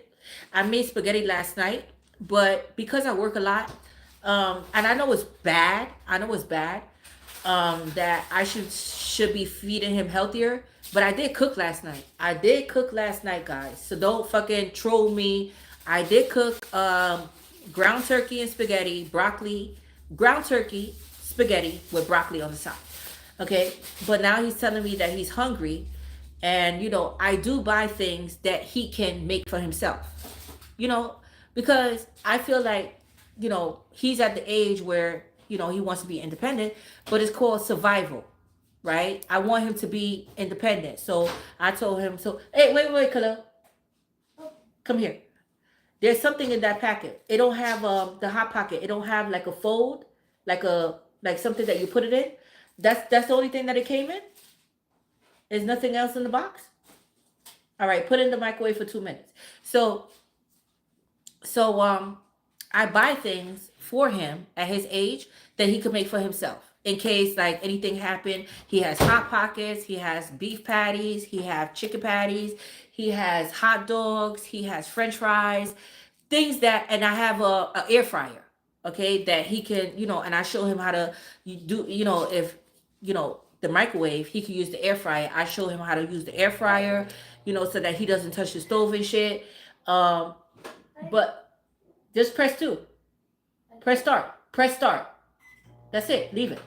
So I buy things for him that he can make himself. I even have can of ravioli and beefaroni for him. I know it's not healthy, guys. Don't judge me, but you know, you know, just in case he has things that's accessible to him in the house that he can make for himself, that he won't go hungry, you know, because he's still a kid. He's only 8 years old. So yeah, okay. Anything. Yes. Turkey sandwich. Well, you know, I don't really buy cold cuts like that, because this, you know, he don't really like sandwiches like that. He does eat it, but he really doesn't like it. But I have like chicken nuggets, chicken patties, I have beef patties, I have beefaroni, ravioli. I buy the things that he like. Hot pockets, bagels. He loves bagels, and I taught him how to make the bagels and the air fryer and the butter and the jelly. You know, that's how he likes it. Yeah. So and I buy cup of noodle soup. He loves cup of noodle soup, so I buy the cup of noodle soup, and I told him how to make it like that. You know, in the microwave too. You know how to be careful and stuff like that, taking it out and shit. Yeah, but you know, yeah. So that's what I'm manifesting in my life. I don't want anybody, you know, but I would know. You see, I would know who's coming into my life and stuff like that. But like, give me a minute, guys, because I really have to pee. I do have to use the bathroom and stuff. So give me about 5 to 8 minutes. But give me a minute. I gotta use the bathroom.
You okay? My food's out. All right, get a napkin so you won't burn yourself because that's hot. Yeah, you have to get a napkin. It was steamy. Hold on, guys, I'm coming. Can I get a drink too? Yeah, of course.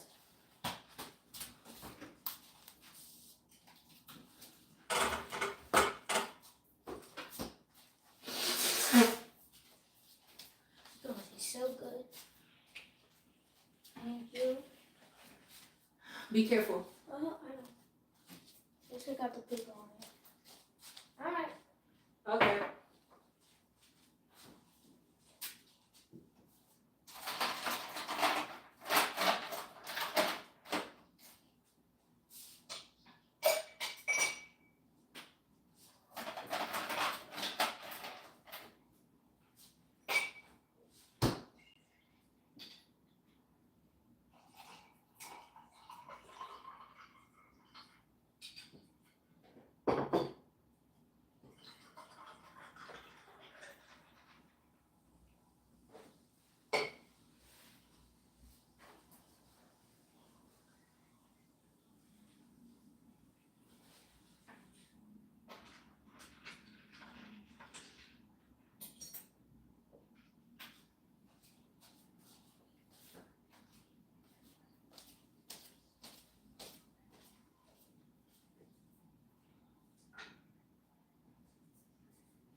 Sorry, guys. Sorry about that.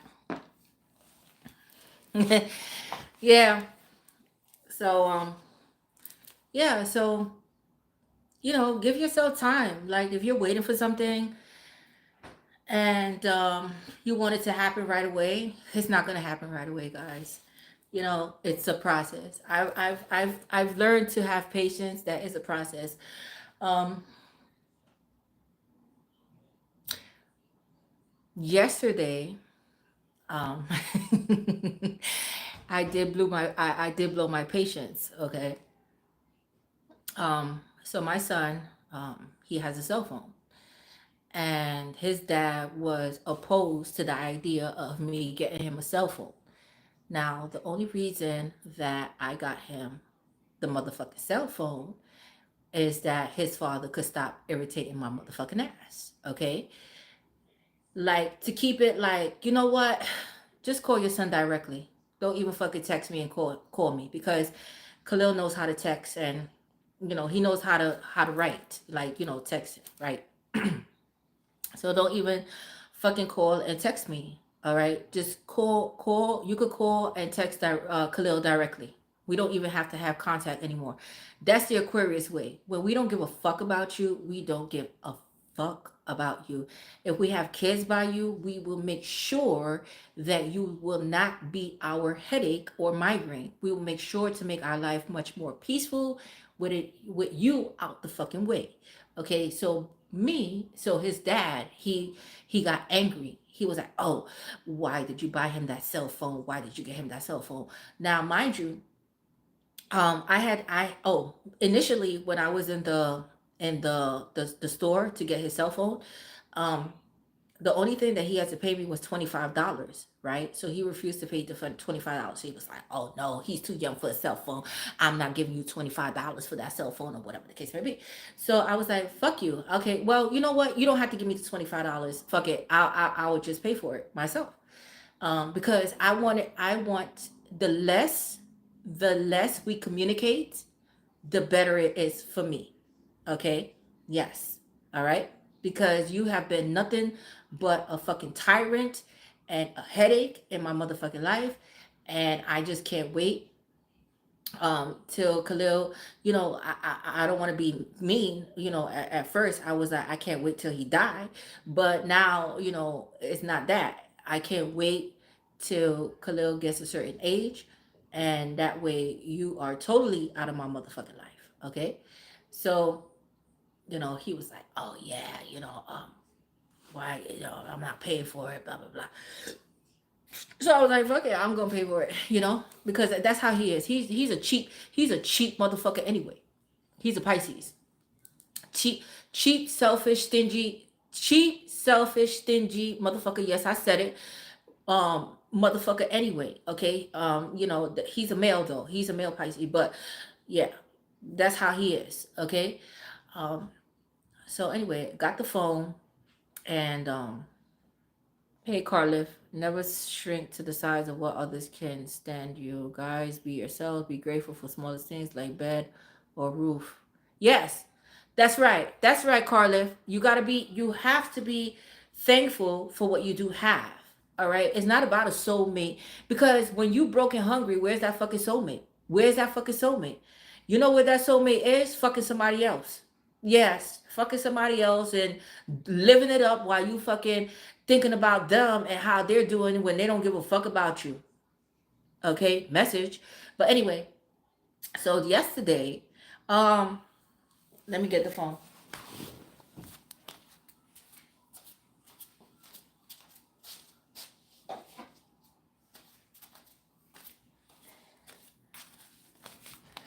It was just like shit. Shit was back to back, right? So yesterday, my son comes to me and he was like, "Mommy, what happens if you get water in the phone?" And and I was like, "Well, it's gonna mess up the phone if you get water on the phone." But at no time did he tell me that he got water on the phone or he did something to the phone or blah blah blah. No time. He's playing it off, right? So I didn't think anything of it until I was going to bed, and you know, I know I had this hair appointment this morning, and he has school off today, and so I said, well, you know what? I checked his phone, and his phone needs to be charged. At first, it was on. Now it doesn't. Now it doesn't even turn on. The shit is broken. The shit is fucking broken. Okay.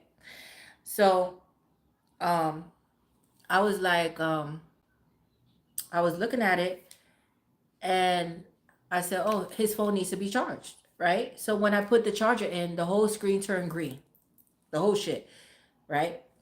So I was like, what the fuck is wrong with this phone? Like, what's wrong with this? So I said, Khalil, what's wrong with your phone? Because I don't give a fuck what nobody says. I'm an adult. If I leave my phone home, I feel lost. Like, oh my God, my cell phone, right? So imagine a kid. You know, he loves his cell phone. So imagine a kid, right? And for some reason, he didn't want his cell phone. He was making excuses about the cell phone. Then he started asking for his tablet, you know. So I was like, I said, Khalil, what happened to the cell phone? Why is the screen green? Why is it not charged? So he was like, he looked like, oh shit, I'm caught, you know. And I'm like, what happened to? But the more he ignored my question, the more upset I got, you know, because I'm asking you a fucking question and you're not answering me. So he was like, I got it wet. I'm like, you got it wet, right? So I was like, how did you get it wet? Like, how did you get it wet? Blah blah blah blah. So anyway, um, I took the cell phone. That's why I said I gotta watch my temper. I took this motherfucking cell phone and I threw this shit across the fucking because I'm like, you know, I'm telling him, I told you about taking care of your shit. You think this shit is cheap? This shit is not cheap. But I wasn't cursing him like shit, and you know, like cursing him like that. But I was like, this is not cheap. Do you think this is cheap? I spent money on this. I told you about taking care of your stuff, right? And I took this motherfucking cell phone and I threw the fucking shit. Yeah, thank you, Blake. I threw this motherfucking phone across the fucking room. That's how hot I got. Like, yeah, you don't take care of shit. What I told you. What I told you. I was like, I was asking you. I knew something was wrong. I knew something was wrong when you told me about the water. Right? I said, why did you tell me that you just put water in the phone? Why didn't you tell me anything? You know? Because you know, you know, kids act like, he's pretending like everything is okay, and I knew something was wrong. Instead of him telling me the truth, like, mommy, I got water in my phone, or this and that, he didn't tell me shit. You know, like how long do you think that you're gonna carry on with this fucking lie? Eventually, I'm gonna find out something wrong with your phone when I try to call you or text you. Like the fuck.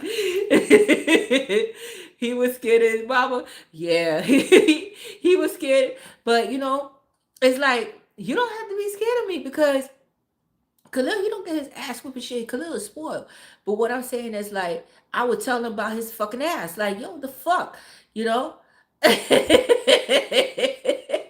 But when I threw it, yo, I got so mad because just tell me the truth. Just tell me that you know, just tell me you fucking have me sitting here trying to like figure out what's happening to the phone. Like this phone just fucking got fucked up out of nowhere when you know. And then I'm asking him how did he get water on the phone. He could have asked me though. I got that shit. Got me mad, yo. So I just took this motherfucker and I was just like across the fucking room, yo. hmm So then after I threw the phone across the room, um, I noticed. I noticed. I don't know if you guys can see it because I have to return it tomorrow. Can you guys see it? It's like cracks. It's like a internal crack, right? So I called the phone company, and because I know I have insurance on the phone. So a nice lady answered, and you know, I told her like, you know, what happened to the phone or whatever. And she was like, hold on, let me check on my end. And then she was like, well, you have insurance on the phone and we're gonna have to order you a new phone or whatever the case may be. So she was like, is the phone damaged? Is it broken? Now mind you, I just threw this motherfucker across the room. Across the room into the wall. I just threw this motherfucker across the room into the wall. And I was like, no. God.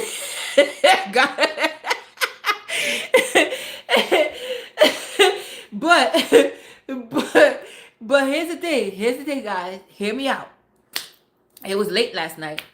I didn't see you know, I threw it. Yeah. I didn't see the now I see the damages that I did. But I didn't see the crack. I see it now. Okay.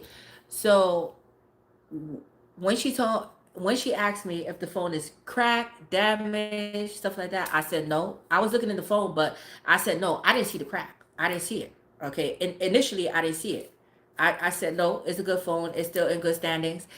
And she was like, okay, well, your phone is gonna be ready on Thursday. If the phone is damaged, cracked, or anything, then you're gonna be denied, and you're gonna have to pay full price because they charged me $5 and some change. They charge me. Now I'm concerned that they're gonna see the crack. They're gonna see it, you know, and they're gonna deny me, and I'm gonna have to pay for this fucking shit. You see it? Yeah. I feel like they're gonna examine it and see the crack, and they're gonna charge me for this fucking shit. I got insurance on the phone, but I'm afraid that they're going to charge me full price now. When I take it to the store for the exchange, I'm afraid that they're going to charge me for the full price. Yeah. Then then I told his dad like because you know um his dad call him every day. Like when he's with me, his dad call him every day. They call each other. So I texted him and I told him like, hey, Khalil phone is not working, it's broken. And you know, he said okay, but he's a nosy motherfucker. So he's like, what happened to it? I said, I don't know. Why don't you ask him? But you can't talk to him now because he doesn't have a phone. the, I was like, let me stop playing. Yeah. So then so then I called and I put Khalil on the phone. Yeah, that's petty, right? But I wasn't too petty. I wasn't too petty. I called and I put Khalil on the phone. so Khalil could explain to him what happened. Okay. Yeah. I don't know. Yeah. What do you care? You're not paying for the fucking phone anyway, so what the fuck you care for? You know? Yeah. I got it. Yo. And let me tell you something. All I want is my motherfucking peace. That's all I want. I don't want to be dealing with any fucking. I don't want any motherfucker. I just want my peace. And if you have drama going on in your life, then fuck you and your drama. Hold on, guys.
You okay, Khalil? This thing is almost like, I feel like pepperoni is like. Oh, okay. Well, you have spaghetti there. Yeah, I'm sorry. My fucking shit was I'm like, yo, something wrong with my fucking eye. My cat look.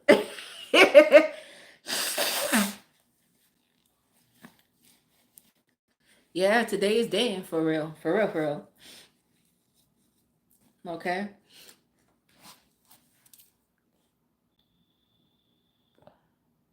He can't believe that I'm done with him for real. We love hard, but when it's done, it's over. How can he believe that I'm done for him for real? I kicked him out my motherfucking crib 8 years ago. Going on 8 years. This year it's gonna be 8 years that I kicked him out my motherfucking crib.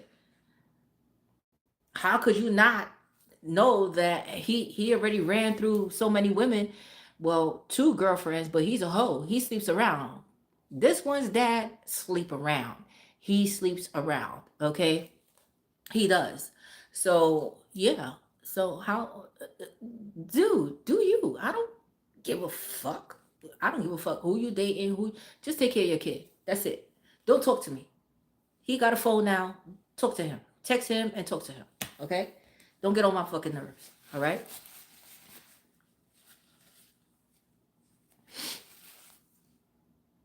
Yeah, he's a Pisces. March 10th. He's a Pisces. Oh God. No. No more water signs for me. Scorpio, hell no. Boom. Pisces, boom, boom. Never dealt with a Cancer. So those two water signs, that was enough for me. Okay? That was enough for me. I don't even know why I don't even know why the fuck they be saying that um air signs. Oh yeah, Aquarius go good with Gemini. No, what the fuck we don't. No, the fuck we don't. Oh, Aquarius go good with Sagittarius. Nope. Aquarius go good with Aries. Bump bump. Nope. It's- you know what? I'm starting to think that my sign, my zodiac sign, don't exist. I'm starting to think that nobody works best for me but myself. Jesus. That's it. I don't even know what sign Jesus is. You know, he doesn't have a sign. So I just feel like my sign doesn't exist. Who I meant to be with doesn't exist. He doesn't exist. He just doesn't exist. Okay. Your daddy's a Aries man. That's what I'm saying. You see? Hell nah, nah. Every zodiac they name for an Aquarius, you could shove that zodiac sign up your ass. That is not for us. Okay.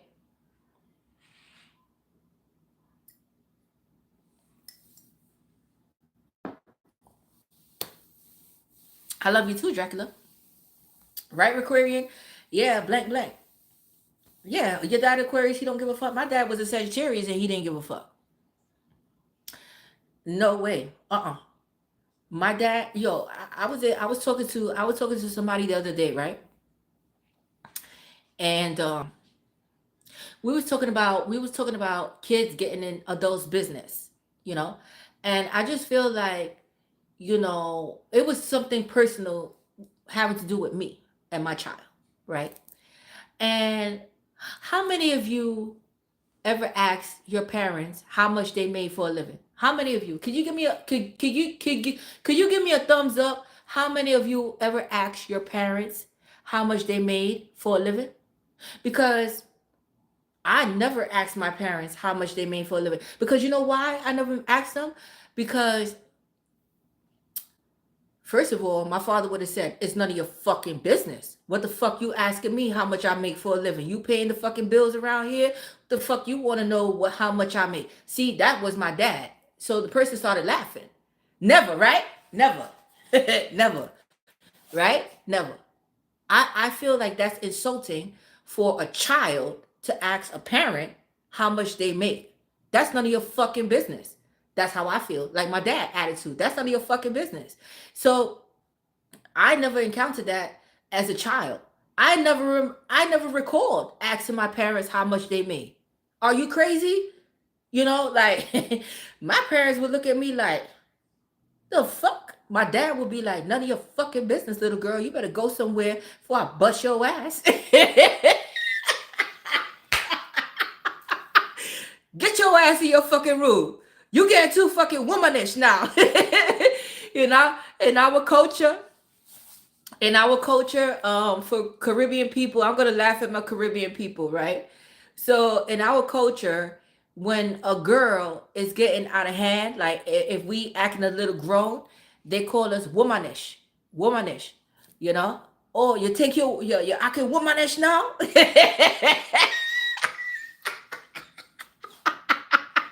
Okay, you want a bitch lick? Yeah. Uh-huh. They won't even say nothing. They would just fucking backslap your fucking ass into the next century.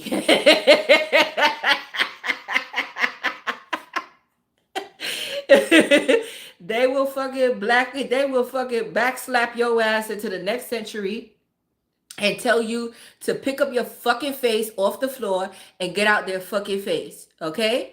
Yes. That's Caribbean lifestyle. That's Caribbean lifestyle.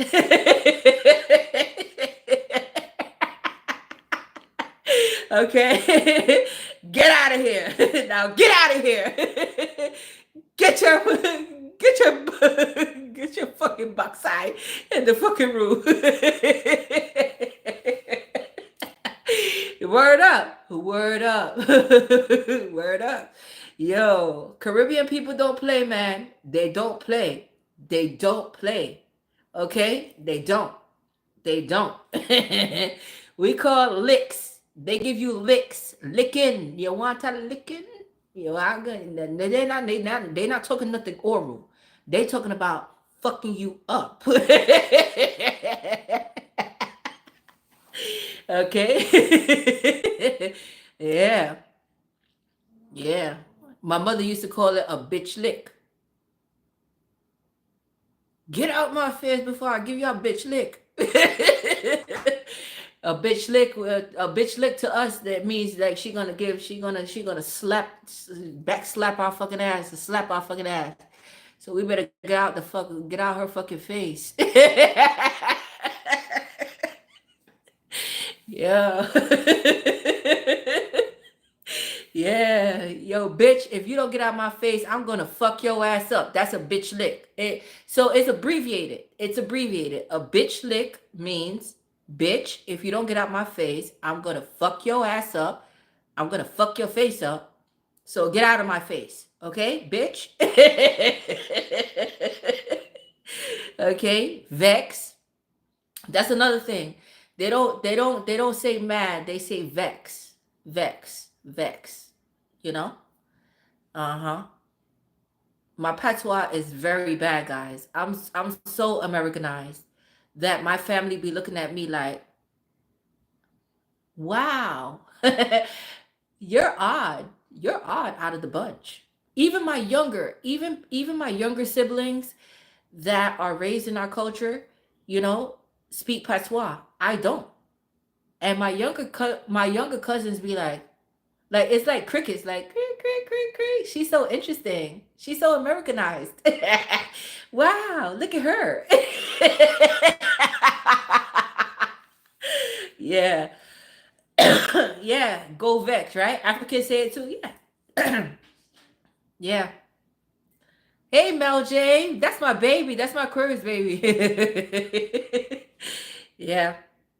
But I love my culture food. I love my culture food. I love my culture in general. Um, I remember one time, because my coworker, I had a coworker, right? He's a male. I love him to death, though. I never had any bad blood with him.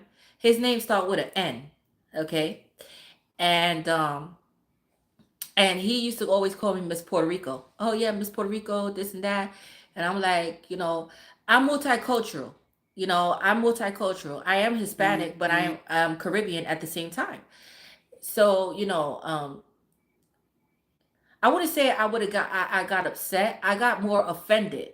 I got more offended to the statement, right? Like, don't call me what I am not. You keep calling me that, but it's offensive. They should have. I feel like when people fill out an application, they shouldn't ask for race. They should just put human being, because we're all human beings. No matter what race, culture we come from, we're a human being. But I see that most people are stereotypical, and they put us in a certain category that we look like something, so we must be that. And I got a lot of that in my lifetime growing up, even as an adult. What are you? What are you? I'm a fucking human being. That's what the fuck I am. Do you take a shit? Yeah, I take a shit too. So I'm a human. you know? Like, what the fuck is wrong with you? But anyway, um, so I remember one time from my mother's side, my cousin from my mother's side, he worked at a job in Metro Plus, right? He comes up, I'm sorry, it reconnected. He comes upstairs, and my coworker is there, and I told my cousin, yeah, like, yeah, he keeps calling me Miss Puerto Rico. I'm not Puerto Rican. Now, mind you, I have a lot of Puerto Rican friends, and I love Puerto Rican food. Puerto Rican cuisine, I love. So, um, he said, "Oh no, no, no, no, no." Now, mind you, I was telling them that I'm Jamaican, half Jamaican, right? Which I am. So he said, no, St. Lucian, right? So my coworker, he's like, oh, St. Lucian, right? Oh, St. Lucian, right? But I never wanted to correct him. Like, this is my cousin from mom's side, but we're St. Lucian, Jamaica, stuff like that. So I never wanted to correct him. So I let him get that, right? Like, oh, St. Lucian. St. Lucian women are beautiful, blah, blah, blah, blah, blah. So he's trying to, he's trying to like mock me, like, oh yeah, blah blah blah, St. Lucia, blah, blah, blah, blah, right? But I had the last laugh. Like, I'm just looking at him like, you stupid ass. Like, this is my cousin from my mother's side. But I never corrected him though. I never corrected him like, this is my cousin from my mother's side, not my father's side. But I just stood quiet, like, okay, you could have that. You could have that, right? But I just feel like we shouldn't judge people off of race. It's called the human race. That's what it's called. You know, because, like, think about it. Not to get political or whatever. Trump, he's like, oh yeah, I'm going to deport all these people, this and that. The first person you need to deport is yourself, because you're not American either. You see what I'm saying? So if we want to look at cultural, like nationality, and do family history, start with yourself, motherfucker, because you're not even, do you have Native American in you? Are you an Indian? Or are you a settler here? You understand what I'm saying? Like, so that both of them need to go. King Loyalty, both of them. That's what I'm saying. So So that's the whole thing about people. So we turn society into like race and culture and kicking people out. There are honest people out here, and why I stick up for immigrants is because my parents were immigrants. They didn't come here. Jamaica, hey, Nakia sings.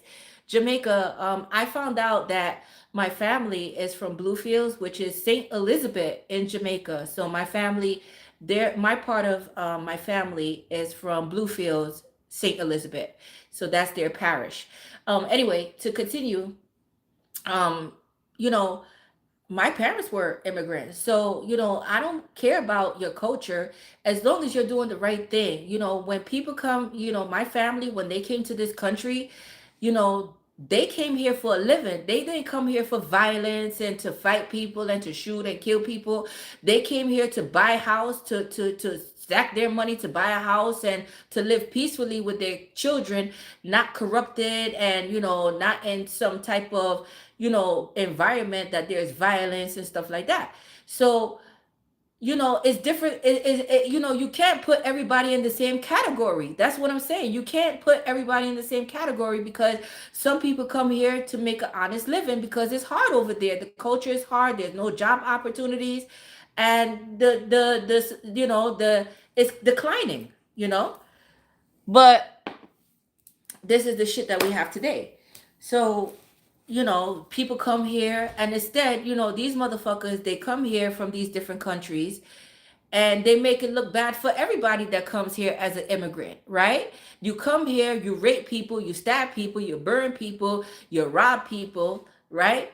Instead of coming here and trying to make an honest living, you come here and you make, so one bad apple, what I'm saying is one bad apple spoils the bunch. But you can't put everybody in the same category because not everybody is on that bullshit. Some people just want to live a comfortable, peaceful life, buy their house and, live a comfortable, peaceful life without violence and drugs and alcohol and shooting,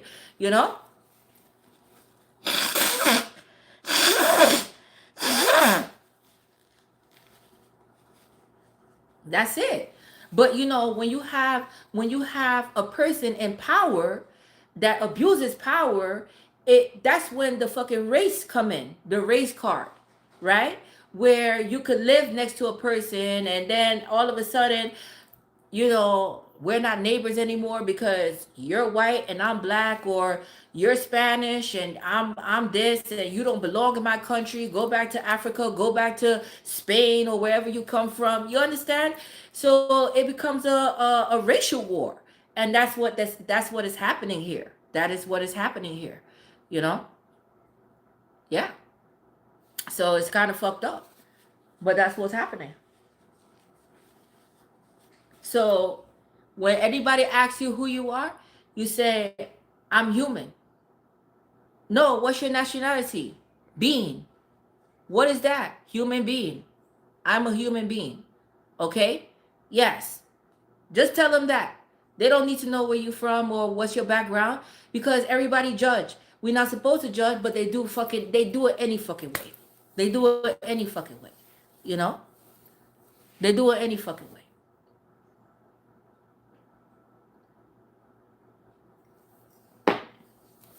You know what? Another thing? Another thing that I find disgusting with people is when they insult other people's culture and their cultural food. Right? Now, everybody has been tested in life.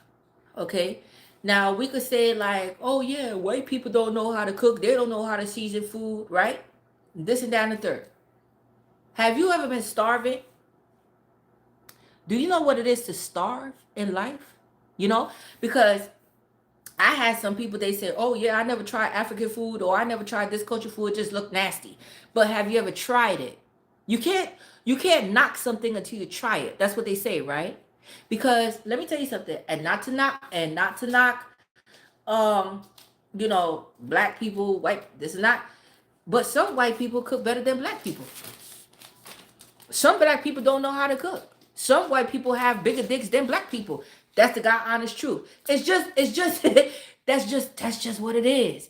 But people, they so one track minded, they make it into a culture thing and a race thing without looking at the bigger picture. Okay? And I'm not a racist. I'm just speaking facts, right? So the whole thing about it is that don't knock it until you try it. Don't knock it until you try it, right? So my culture food, like other people, and I don't give a fuck what anybody says. Some people are ashamed to talk about their culture food or what they eat, right? Because they're ashamed or they're embarrassed of what other people may think. Fuck people. Fuck people. You have other people that's open-minded, that's willing to try your cuisine, right? Because it's called a cuisine. When you have a specialty in a country, it's called a cuisine.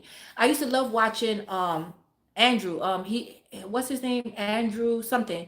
He travels the world, right? Like to different places. It's called Bizarre Foods, right? Andrew Zerman. Andrew Zerman, right? And he travels to different countries and he tried different culture foods, right? I always wanted to do that in life, like to travel to different countries, try their food, try their cuisine. Zimmerman, yeah, he traveled to different countries, he tried different cuisines. He's very open-minded kind of person, and I'm a very open-minded kind of person, right? So when they have like you know how they see you see those shorts on YouTube, like people showing their cooking styles and stuff like that. One time, a African lady, she was showing how to make like a fish stew, like with like the catfish and stuff like that. And one of the person, they comment like, "Oh, here comes the dog tail." You see? And I find that to be kind of insulting, right? It's fish. But because it doesn't look appealing, you call it dog tail. Oh, here comes the dog tail. You see? And you have these type of people in life that is gonna, you know, bash you, mimic you. We call them trolls, right?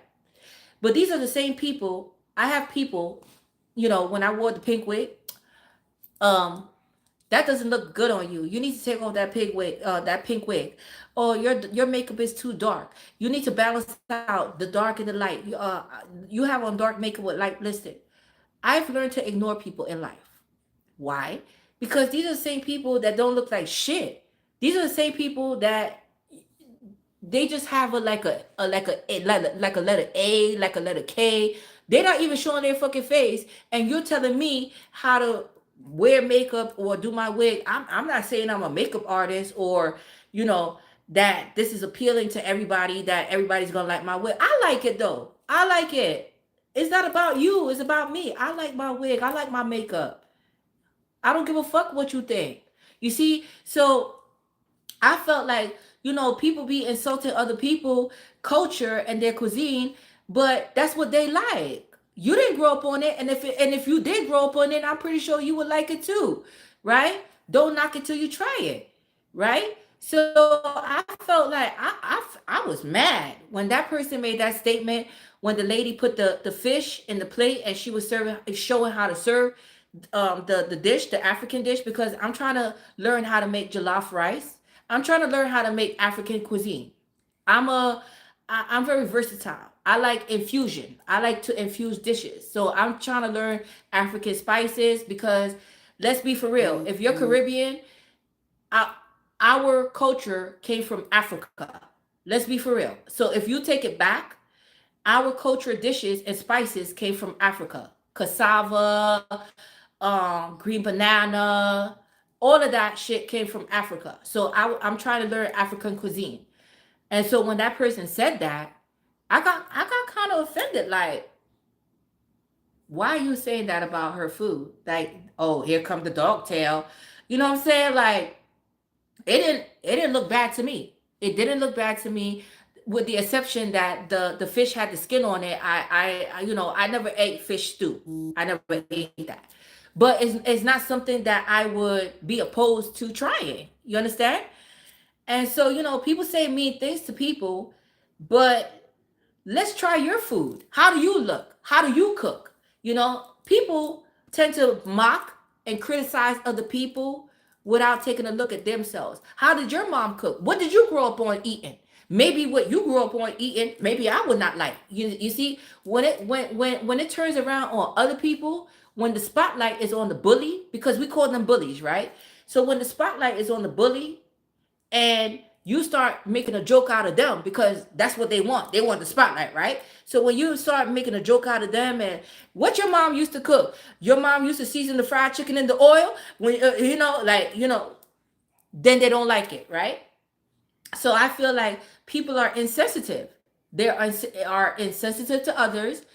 Um, they don't care what they say until it's them, until they made the mockery.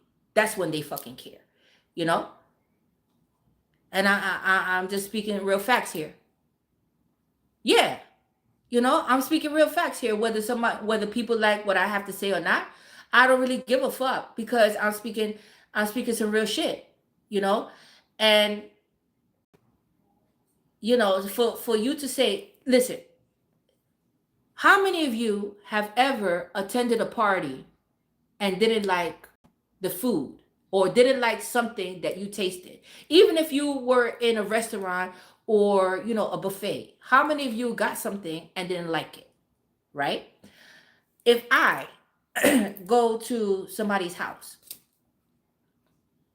or, a party, whatever, and I don't like what I'm tasting or how they cook it, it depends. If it's raw and shit, I'm gonna tell you, yo, this shit is fucking raw. Like the fuck. But everybody has their own way of doing things, right? Culture, dishes, or whatever. Even Jamaican people, my people, everybody have their way of doing rice and peas, or ackee and saltfish, or we have something called rondon. Everybody has their own way of making jerk. Everybody cooks differently. Brown chicken, everybody, right? Who am I to say that you're doing it wrong, right? Or that because some people can't cook. But when I go and I eat it, and if I don't like it, I'm not going to tell you that I don't like it. Like, I'm going to, if it's raw, I'm not going to eat it. I'm not. And I'm going to tell you, this is raw. I can't eat this. This is raw. This is no good. If your rice and peas is garbage, I'm going to eat it, right? If you ask my opinion, I'm going to tell you my honest opinion. But for me to blatantly come out and disrespect somebody's food and say, this rice and peas was garbage, you don't know how to cook rice and peas, blah, blah, blah, blah, blah. That's disrespectful.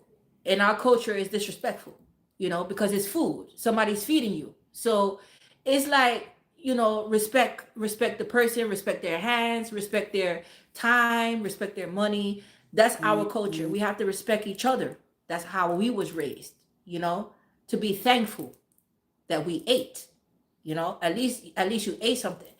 And, my parents, they always taught us, like, have you ever starved in life? No, we couldn't, no, right? But if you're starving, the same shit that you don't like is going to taste like a fucking Michelin 5-star fucking meal. Trust me. Yeah.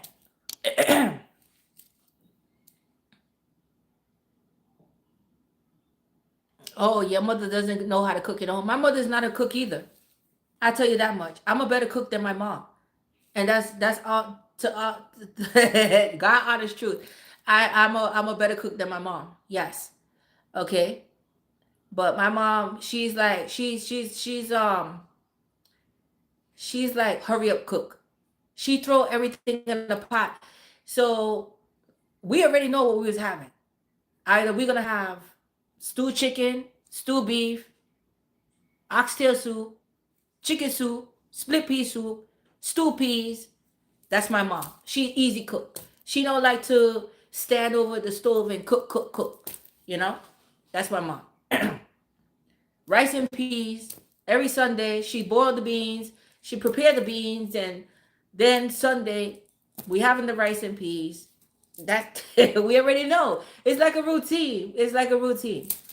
And then she only cooked meat that, apply to the rice and peas. You know.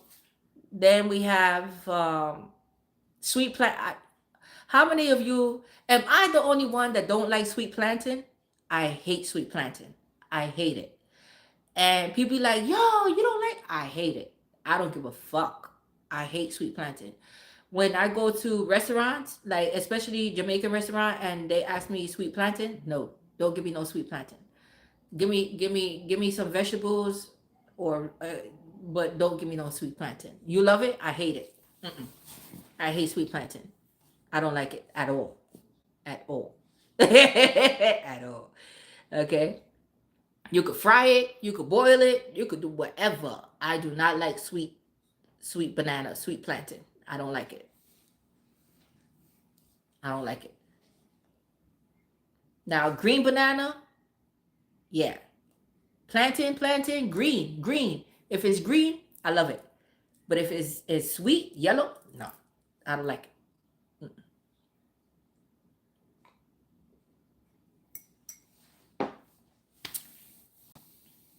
Thank you, S. Beasley.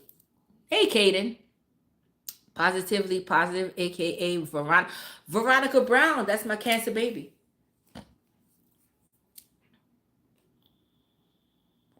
Yeah. So I'm very picky when it comes to food. But as I got older, I'm not gonna lie, I got lazy when making my rice and peas. The way I grew up was not so. We used to have to grater the coconut to get the milk.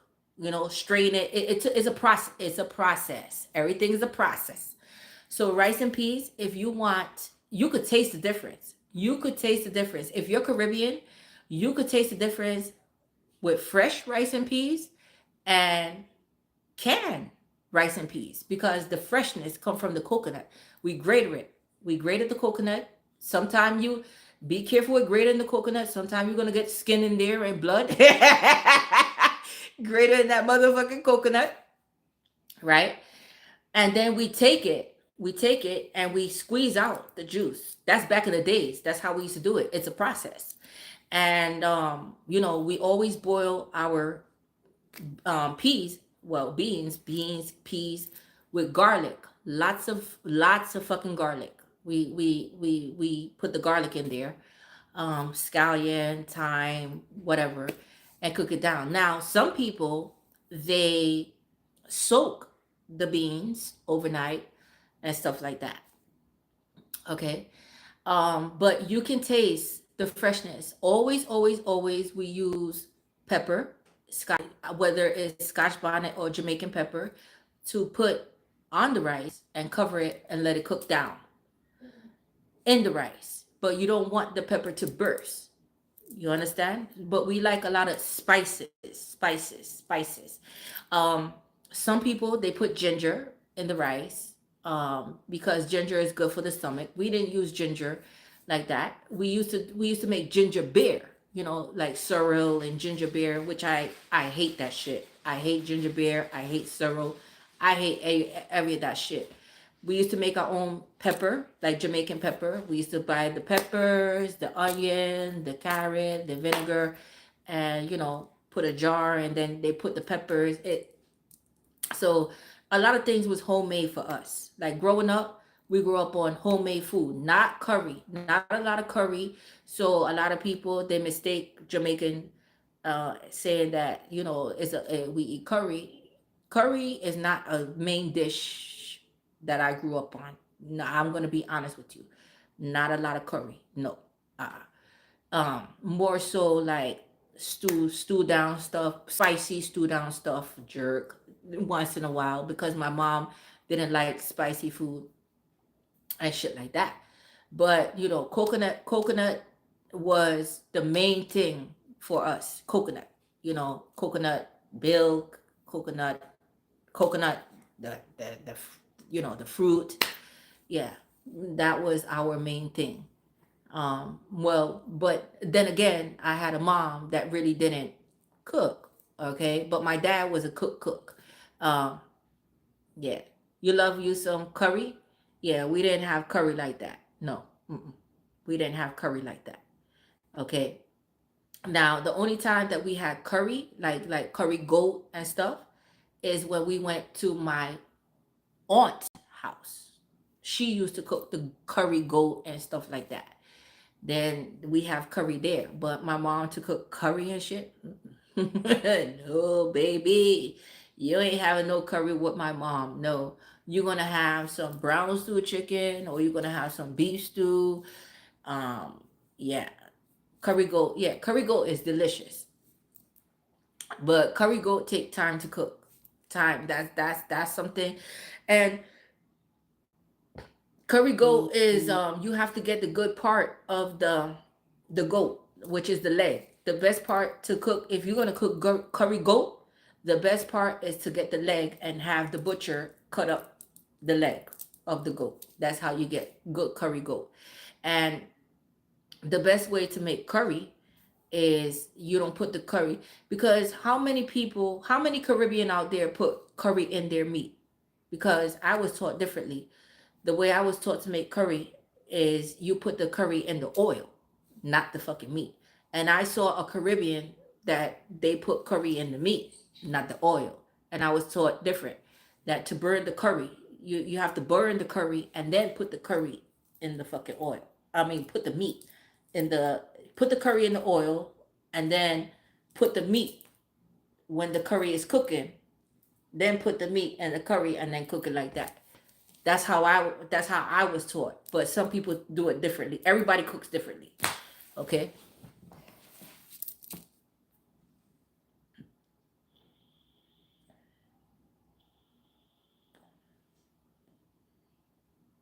Yeah, curry it down in the pot. Yeah. So that's how my aunt said to do it. My peoples, my aunts and stuff, that's how they do the curry. They put, like, we never ate fish in my household, like seafood. The only way we ate seafood is through my dad, because my mom never liked seafood. She never My mom don't like fish. My mom don't like lobster. My mom don't like seafood, but she's a Pisces. She don't like seafood. So we never ate we had seafood once in a while because of my dad, but my mom, seafood, she not cooking it. She not frying no fish. She not doing no, she not doing any of that. Can you advise what's money blockage? Money blockage in what sense? Money blockage in what sense? Tasha, your haircut compliment. Thank you, Lola Davis. Is that my Lola? Is that my Scorpio? That Lola?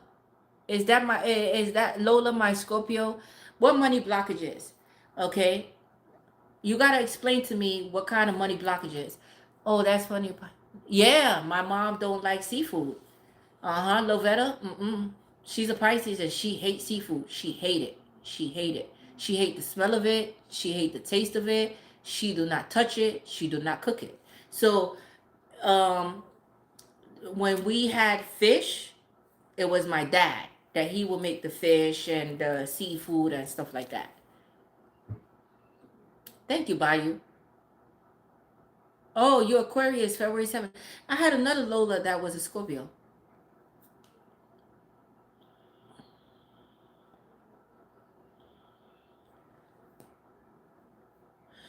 Money blockage. You got to explain to me what you mean by money blockage, right? You got to explain to me. Because if you know about money, money is energy. Money is universal. Money is something that you call into your life. Money is that, if you worry about money, I'm sorry, the sun is setting on my fucking face right here. Uh-huh.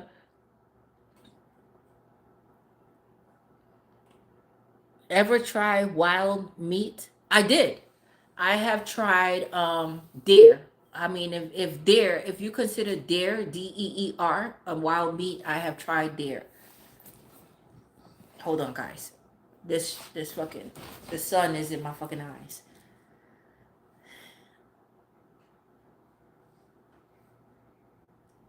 You guess her money is not coming through, but yeah, I want to know what's money blockages, right? Because if you think of money, right? Now,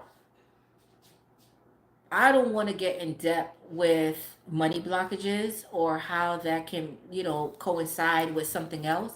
But that's going to be too long of a conversation that I don't want to get into right now.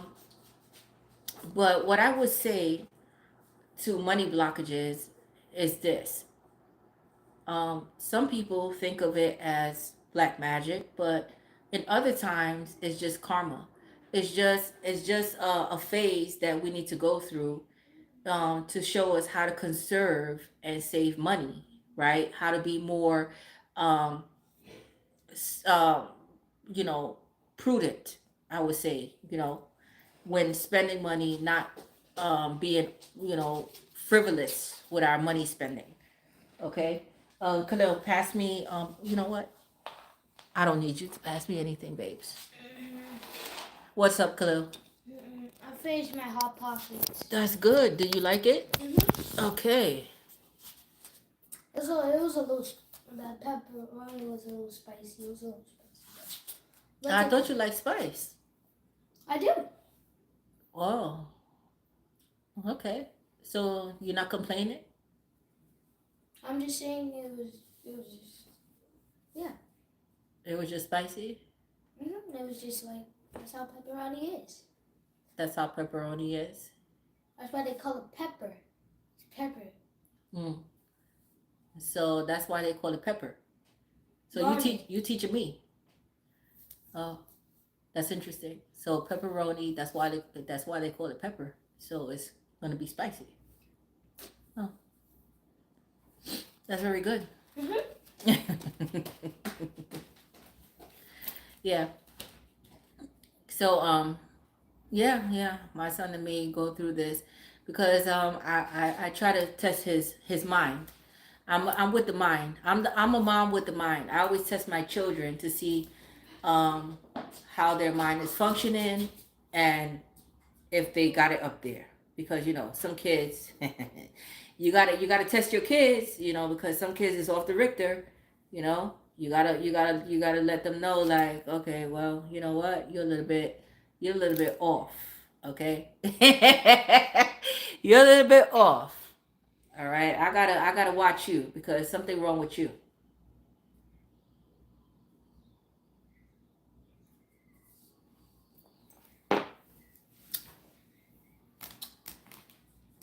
Yeah.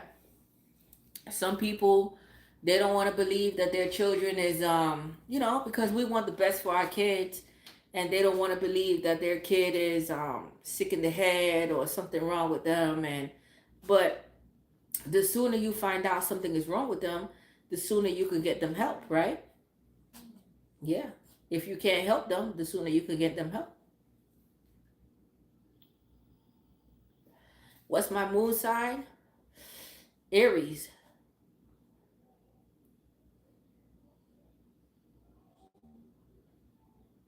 My neighbor, he's been screaming.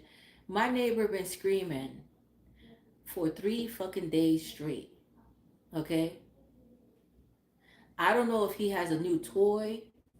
I don't know if he needs a dildo, or I don't know if he has a dildo, but he's been screaming for 3 fucking days around the same fucking time. What time is it? Yep. Around the same fucking time. I love being ignored. TG GG. I don't need, if you were talking to me, I'm sorry. I have a lot of people on here. I have so much Aries in my place, planets, and I'm Taurus. Yeah, I have a lot of Aries too, Taurus. I have a lot of Aries too, but I'm Aquarius. I'm not a Taurus. I'm Aquarius, but I'm a fixed sign like you. Okay, which I could be equally stubborn like you. All fixed signs: Aquarius, Taurus, Leo, and Scorpio. This is why I tell people astrology and all this shit, it goes deeper than a zodiac sign. You got to look at, if you're a fixed sign, you got to look at your placements, you got to look at all that shit, because Aquarius, just like a Taurus, is a fixed sign, which means that we are equally stubborn. The same way you stop talking to us and ghost us, we can fucking do that shit too, and don't give a fuck. Taurus don't give a fuck. Aquarius don't give a fuck either. So we are two hot. We are two people that boom we clash because we equally don't give a fuck. We equally don't give a fuck. Okay, but we can make the best of friends because we think alike. All fixed signs think alike. So this is why, like, if we ever gonna do something, right? Because let's be honest, right? The all the signs that I named, right? Aquarius, Taurus, Leo, and Scorpio, right? Fixed signs. Everybody say that they're to themselves, they're this and that, blah blah blah blah blah, right? But all of those signs can be very dangerous in a sense. Okay? They can be. Now, if they get together as a whole, all those signs get together as a whole, the whole world wouldn't exist. You're gonna have some motherfuckers extinct. Okay? You are. Because we don't give a fuck. All those 4 signs that I just named, Aquarius, Taurus, Leo, and Scorpio, they don't give a fuck. We don't give a fuck. We fix. We stubborn. We hold grudges. I don't give a fuck what Aquarius tell me. I'm lying out there. We hold grudges. We disappear. We stop speaking. We move. Yes, we like that. However, we're gonna get you back. We're gonna get you back. We vengeful. Fixed signs are vengeful. We will get you back. Okay. Yes. Okay. Yes. That's how we are. Okay. It's just in our DNA. We can't help it. It's in our DNA. We fixed. We have no in between. Either we like you or we don't fucking like you. If we meet you and we sense, because we're intuitive, if we sense that if something is off with you, we're not gonna fuck with you. We're not gonna fuck with you at all. And we're gonna show you that we don't like you because we ignore you. We could be in a friend group and you could be around people. We would just talk to the person that we like. We're not gonna talk to you. We're gonna make you feel uncomfortable by not speaking to you. And yeah, that's how we are. Fixed signs is motherfuckers. I love being a fixed sign.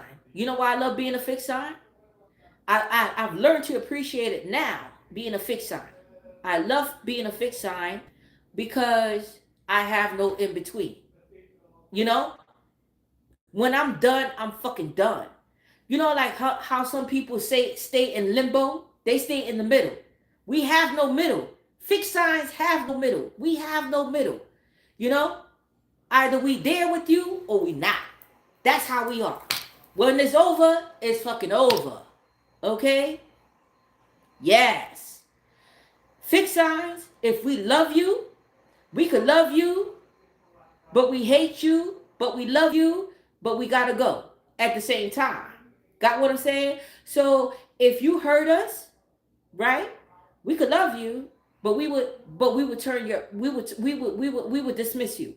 As much as it hurt us, it would hurt us more to leave you alone than to stay there. Yeah. Here go my neighbor. Look. Cleaning. Well, this could be my. Let me hear. No, that could be the porter, but that's my neighbor talking. He's talking Spanish and vacuuming. See? There you go. See? That's my neighbor. Yeah, vacuum all that fucking witchcraft and shit that you throw in front of people's door. Vacuum all that shit up. I vacuum my front door too. All right, the sun is going down. Yeah. This motherfucker crazy.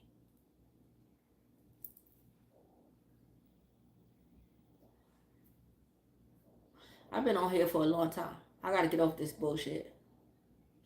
Yeah, but I love my sign. I've learned to appreciate my sign. I learned to love my sign. I learned to love myself. I've learned to let go of bullshit. I've learned to accept responsibility for my own actions. I've learned a lot during this course of, you see when I put my face here, look, boom. I got to lay back right now, you know. I've learned. Yeah, Lavetta, you learn too. Yeah, we all learn. We all learn. We all learn on different levels. Um, you know, I could honestly say that me being a person now, I've liked my journey. I've come from a hard background. Like, you know, I've been through my share of shit in life and seen a lot of shit in life. And, I've learned to accept people for who they are. And that's it. I mean, you live your life, I live mine. I mean, what the fuck? I'm not here to change anybody. I'm not here to, um, you know, mold anybody. I'm just trying to like inspire people and wake people the fuck up. That's my job, to wake you the fuck up and to inspire you and to let you know that we all have flaws. We all have flaws. Now, if you get with a person, I mean, and if you expecting perfect, I mean, motherfucker, you're not gonna get perfect. Either you like that person for their flaws and all, or leave that person alone, because we all imperfect. So if you're looking for that, I'm sorry to bust your bubble, baby. You're never gonna get perfect. Okay, you're never gonna get perfect. That's it. You're never gonna get perfect. The whole thing about it is to perfect yourself. All right, and you're still not gonna reach. You're still not gonna reach perfection. If you're trying to perfect yourself, you're still not gonna reach perfection. Sorry to bust your bubble again.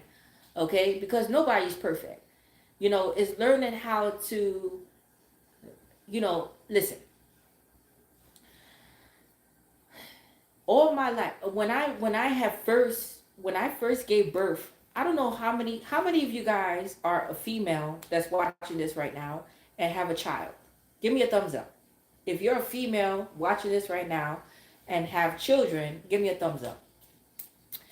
When I first had my child, um, I wore a size 9 in shoes. Okay. As I had children, my feet grew. I don't know how many of this happened to you guys, but the more I had children, the more my feet grew. Okay. And I had big children. Okay. My first child was 9 pounds, 4 ounces. I had 3 9-pound babies and one 8-pound baby. Okay. So I was like, wow, my feet is growing over time. Like, what the fuck is happening? Like, every time I, have a baby or pregnant, my feet is fucking, growing. Okay.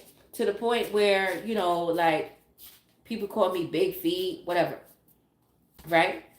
However, I have learned over the years to accept who I am. Like, accept that like, I can't help this. Like, I'm not gonna do foot surgery. What the fuck I'm gonna do?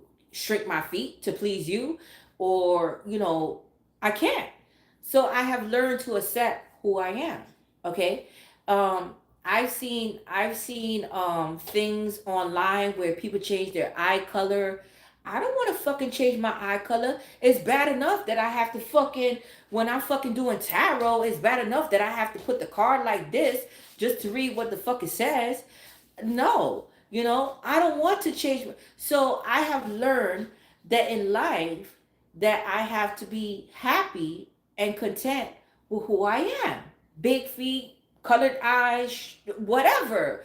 Big stomach, flat ass, cellulite, whatever it is that's going on in my life, I had to learn to love myself and accept myself. Now, when a person truly loves you, they're gonna accept you for your flaws and all. You understand what I'm saying, ladies and gentlemen? They not gonna look at your flaws. They're not gonna look at you as, oh wow, you got big feet, you got cellulite, you got a double chin, you got a double stomach, you got a muffin top. They're not gonna look at that motherfucking shit because they love you for who you are. They love you for your fucking soul, a person. They see they see the beauty in you. You know what I'm saying? That's why I said beauty is skin deep. If you rewind this video, I said beauty is skin deep, right? So, but a real motherfucker is gonna see you for who you are, right? Not what you have, and like body shame you and shit like that. No, they're gonna love you for who you are. That's it. You know. Um, I used to work at a hospital for 17 years. 17 years, I dedicated myself to a hospital. First 6 years, well, 5 to 6 years, I used to work in the emergency room, 4 to 12, 4 to midnight. Okay, that was troublesome. And then, I went to 8 to 4, and then they moved me upstairs. Okay. When I moved upstairs, when they moved me upstairs, okay, it was the worst. It was the worst. Okay, because I met new devils. I was working around a lot of females. It was just a different atmosphere. I was like, what the fuck is this? Like people talking about people's shoes, this and that. I wasn't accustomed to that in the ER. Okay. But anyway, hold on. What happened, Khalil? My son walking around with my sneakers. He walking around with my sneakers. This motherfucker right here. It's actually my feet. It's actually from here.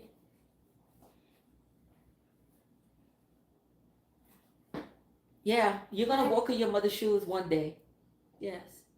Hi, y'all. He's saying hi to you guys. You gotta clean your nose, Khalil.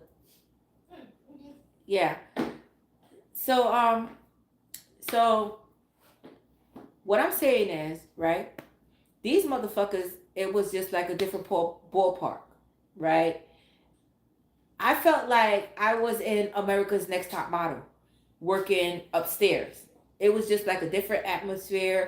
Like, oh, you have to look this, you have to look that. The supervisors were strict.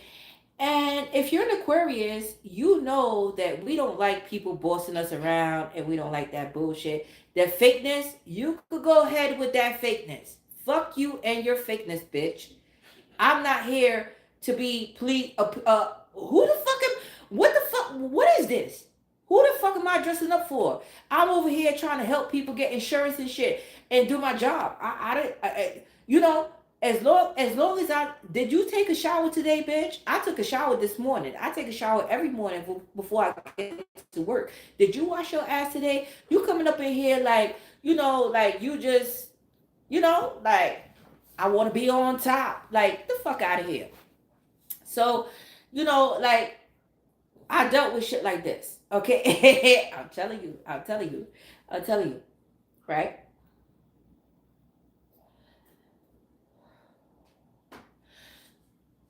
I feel like that was my stepping stone.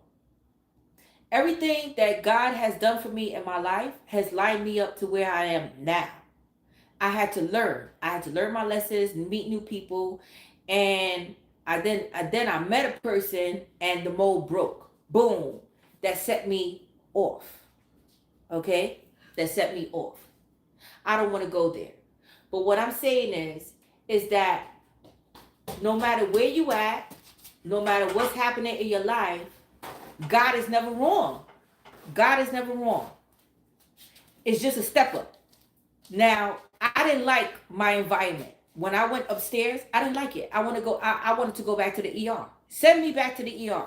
I work weekends. I don't give a fuck. They want to send me back. They would not send me back. Right? Okay. Guess what? That's when I started the YouTube. That's when I started saying, you know what? I got to get out of here. Either I'm going to start a cooking channel because, I love to cook. Either I'm going to do this, but I'm getting the fuck out this motherfucker. And that's how you have to think, guys. Right? So it's not about a relationship. It's not about a relationship. It's not about your circumstances. God is going to put you somewhere uncomfortable, right? He's going to stir up your life to put you somewhere uncomfortable because he has a bigger plan for you, right? Yes. And guess what? In that office, I was called names. I was talked about. I was ridiculed. All the shit I've dealt with in my life, I was in that. I was, but guess what, guys? I was confronting people. Yeah, yeah. Because see, you try to make peace. So God set you up where He's gonna make it uncomfortable for you. He wants to bring out that beast in you, right?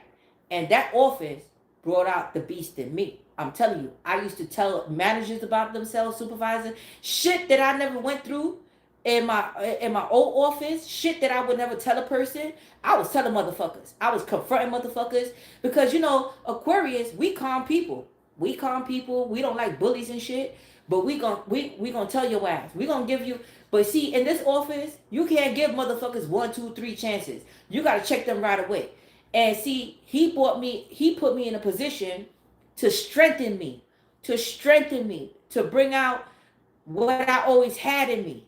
Got what I'm saying? Like, you always had this in you, Tasha. You was just a people pleaser. You just always wanted to be nice to people, let people get away with shit. You always was like, you know what, push shit to the side. Not in this office. This office set me off to where it was no looking back. No looking back. So God will put you in a position to bring out that warrior in you. If you're a warrior, because I'm a warrior. This is what I am, a chosen one. I'm a warrior and I'm a seer. Okay, and I'm three of them. Okay, we have 6 of them, but I'm 3 of them. So I was always a warrior, right? But I always wanted to make peace with people. I didn't want to fight. I didn't want to argue, right? If we had to fight, we're gonna fight. We're gonna fight, right? But I always fought. Now I'm at the stage where I want to make peace. I don't want to fight with anybody, but people will bring that shit out of you. I'm in the office. I don't need to lose my job. I got fucking kids. But people will do that. You see what I'm saying? So He's going to put you in a position to take control back of your life. To let people know, don't fuck with me.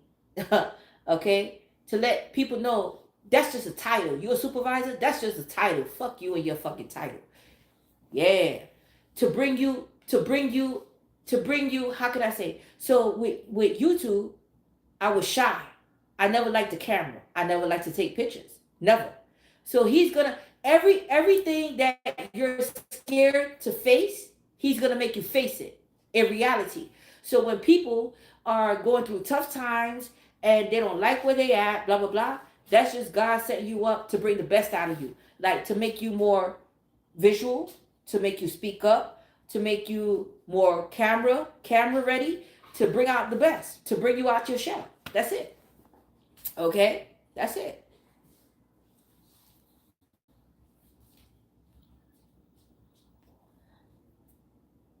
What are like 6?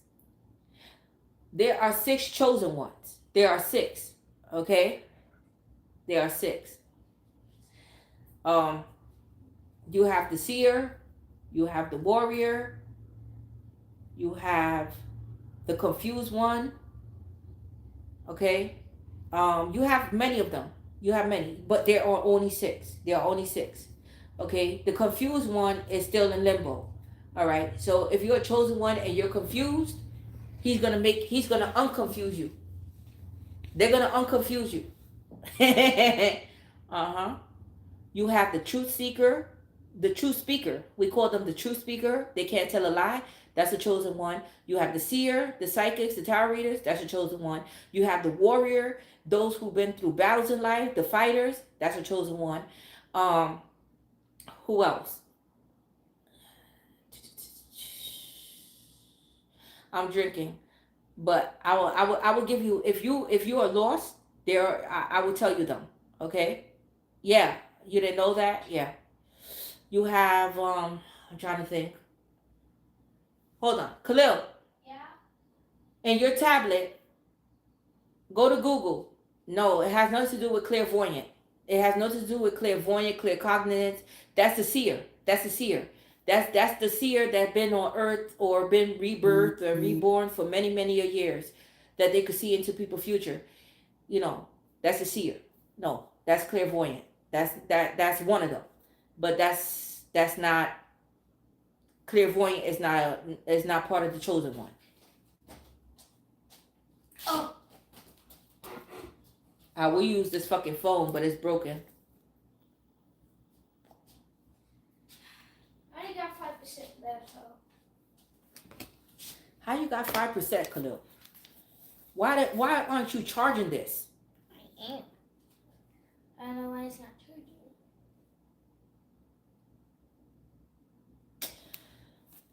Give me my tablet. Give me my tablet right there. Where is it? Right here. Oh. Now the sun is out my fucking face. Right there. Right there. Right here?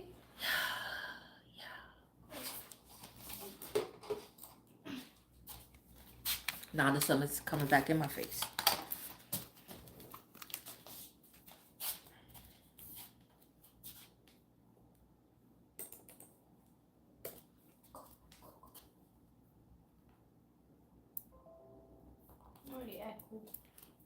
What happened?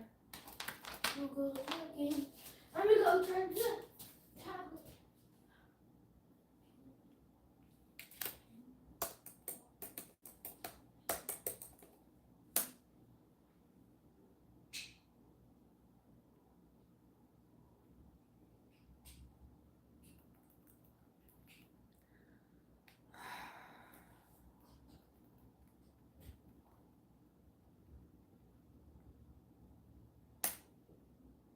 Sorry, guys. I'm doing research. I'm doing research for you guys.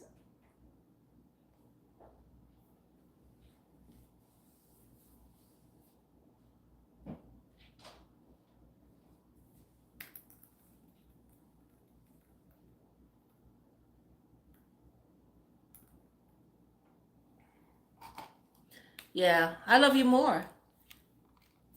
Clear sentience. You could smell things.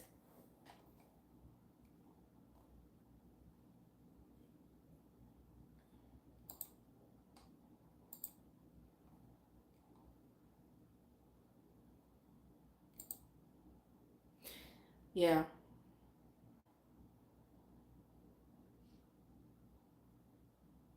Okay. So the six chosen ones are the awakener, the healer, the warrior, the visionary, the teacher, and the bridge builder. But that's not what it's called. Okay? It's called the seer, the confused one, the visionary, yes, the visionary, the warrior, that's 5. Hold on. Did I say 5? Did I say 5 already or 4?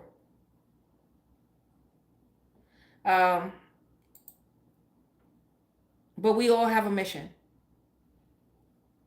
Okay? We all have a mission. So you could be one or more of a chosen one. I'm the seer and I'm the warrior and I'm something else. The visionary. I'm the visionary. Boom. It's like to change people's outlook on life, to awaken people to their truth. Okay? Yes.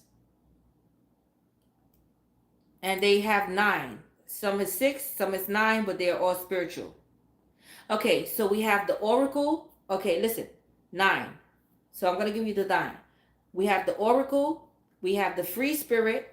We have the truth teller. The truth teller. We have the inspiring infiltrator. We have the confused one. We have the hermit, the warrior, the healer, the elder. Okay? So that's that, but we boil it up into 6. So we have the oracle, the truth teller, the visionary, the confused one, the warrior, and the healer. That's the 6. Okay?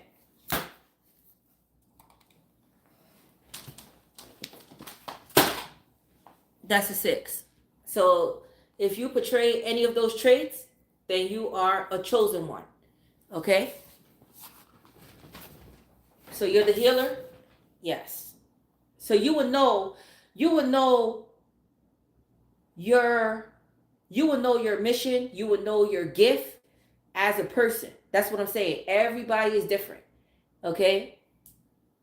But I know that how I know my gifts and that I'm a warrior, because every time that there's a spiritual warfare, I'm always taken to fight in my dreams. I always fight in my dreams. Every time that there's some type of spiritual warfare, spiritual conflict, I'm fighting. I'm in the underworld fighting people, fighting demons, fighting people. So that's how I know that I'm a warrior. That's one of my missions, to be a fighter.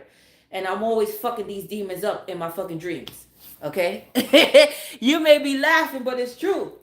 It's true. I'm always fighting. I'm always fucking fighting in my dreams. So that's how I know that's one of my gifts, to be a warrior. And in life, I was always struggling in life, and fighting in life and fighting for what I want. And that's another trait. So even if you're clueless to spirituality, and you're always a fighter, fighting for what you want, struggling in life, it will be revealed to you in the long run, and you'll be like surprised. You'll be mighty shocked, like, wow, that's why I was always fighting in life and always struggling in life to make me, you will know. So yeah, so one of mine is, I'm a warrior. I'm a fighter. I'm here to when fight, like the 144 that they say in the Bible, Revelations. I'm one of them, to fight, to go to war against people. Like, we're brave, we're strong, we stand up to people, we don't care, we're fighting for a cause, like that. Yeah, so I track. Yes, I do. Yes, I do. Okay, so and if anybody knows me, I do not back down from a fight. I don't. Okay, I'm not scared of no fucking body. That's the warrior spirit. We not scared of no fucking body. You know, win or lose, we're gonna fight. We're going to fight. We're going to fight, because that's in our spirit. We're gonna fight. We're gonna fight. You know. So, but in the spiritual realm, I'm a warrior. I'm here to fight. I'm here to fight for a greater cause. Jesus, the spiritual realm. I'm here to fight for a good cause. Yes.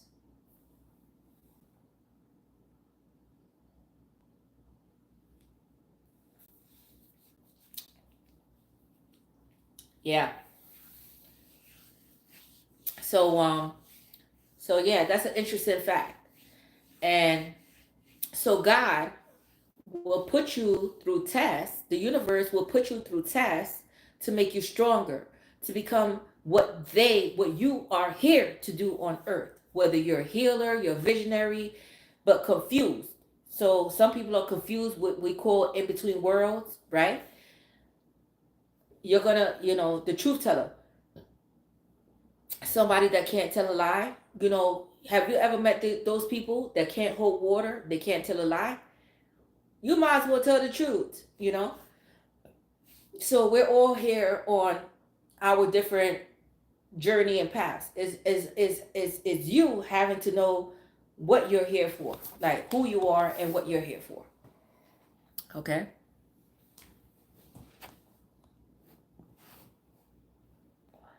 Can't lie anymore. Nobody can. I know a lot of liars. You know what's sad?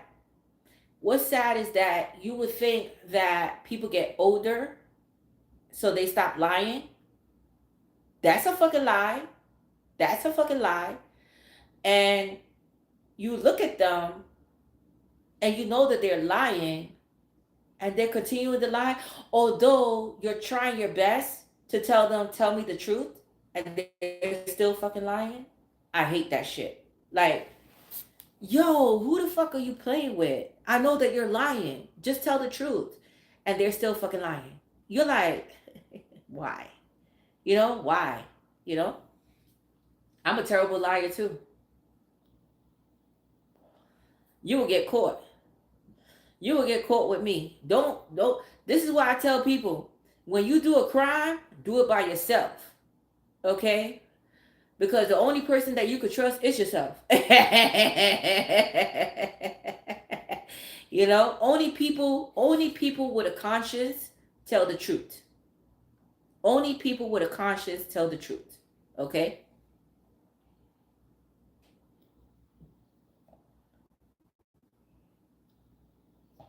Don't ask me.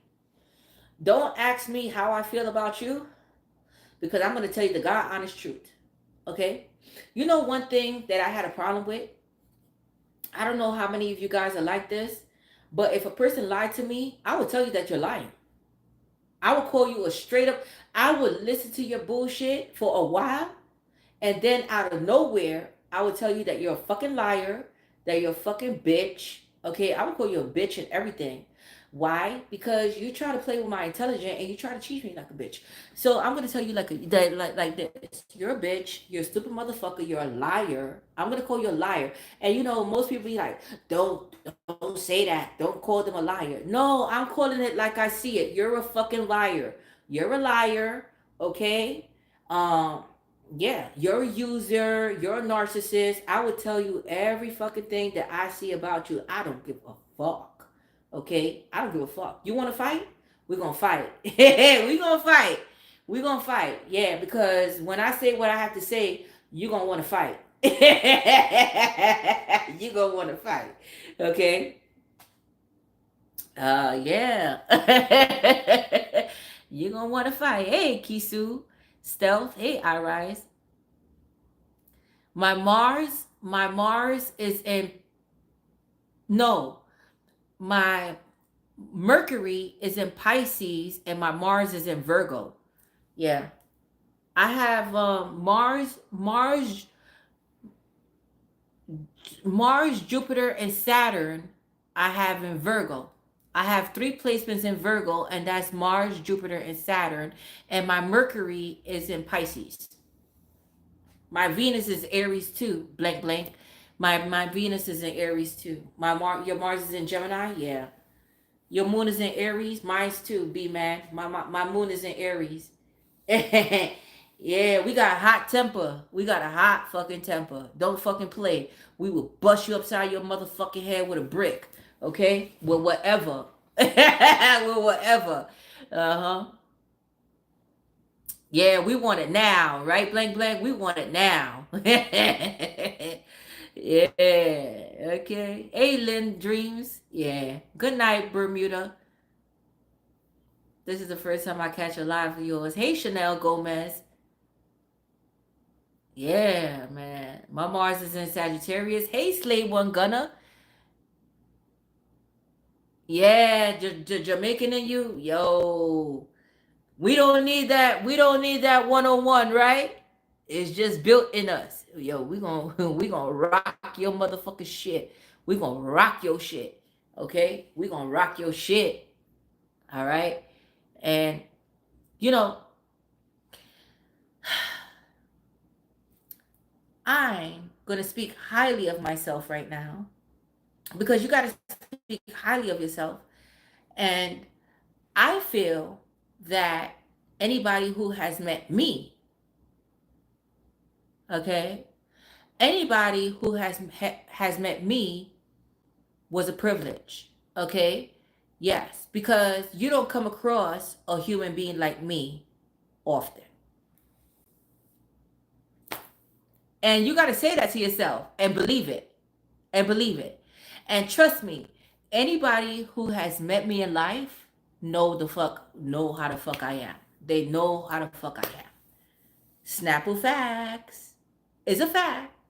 So when people come into your life and they mistreat you and they kick you around like you're some fucking cannon shit, you know, like bomb bomb bomb bomb bomb, let them, because in due time, when you turn your back, right, and you become something, because that's what they think you are, nothing.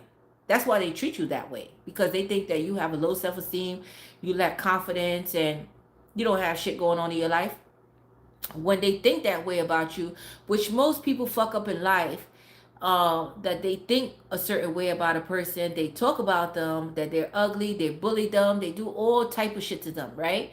And when that person becomes something in life and forget about these people and live their life, now they either have regret about what they did to the person, that's people who have a conscience. They'd be like, wow, look at that person.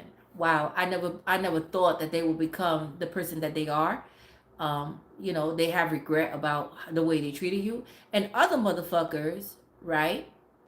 They talk about you like, oh yeah, I know that person. Yeah, I know them. That they start talking about your flaws. Like, yeah, I know them. That person when they had like this, they were broke, they were bummy, they were this, that, blah, blah, blah. That's the haters. We call them haters, right? Then they start talking about you like you was a piece of shit because they can't accept the fact of defeat. See, you defeated them. Yes, you're better than them.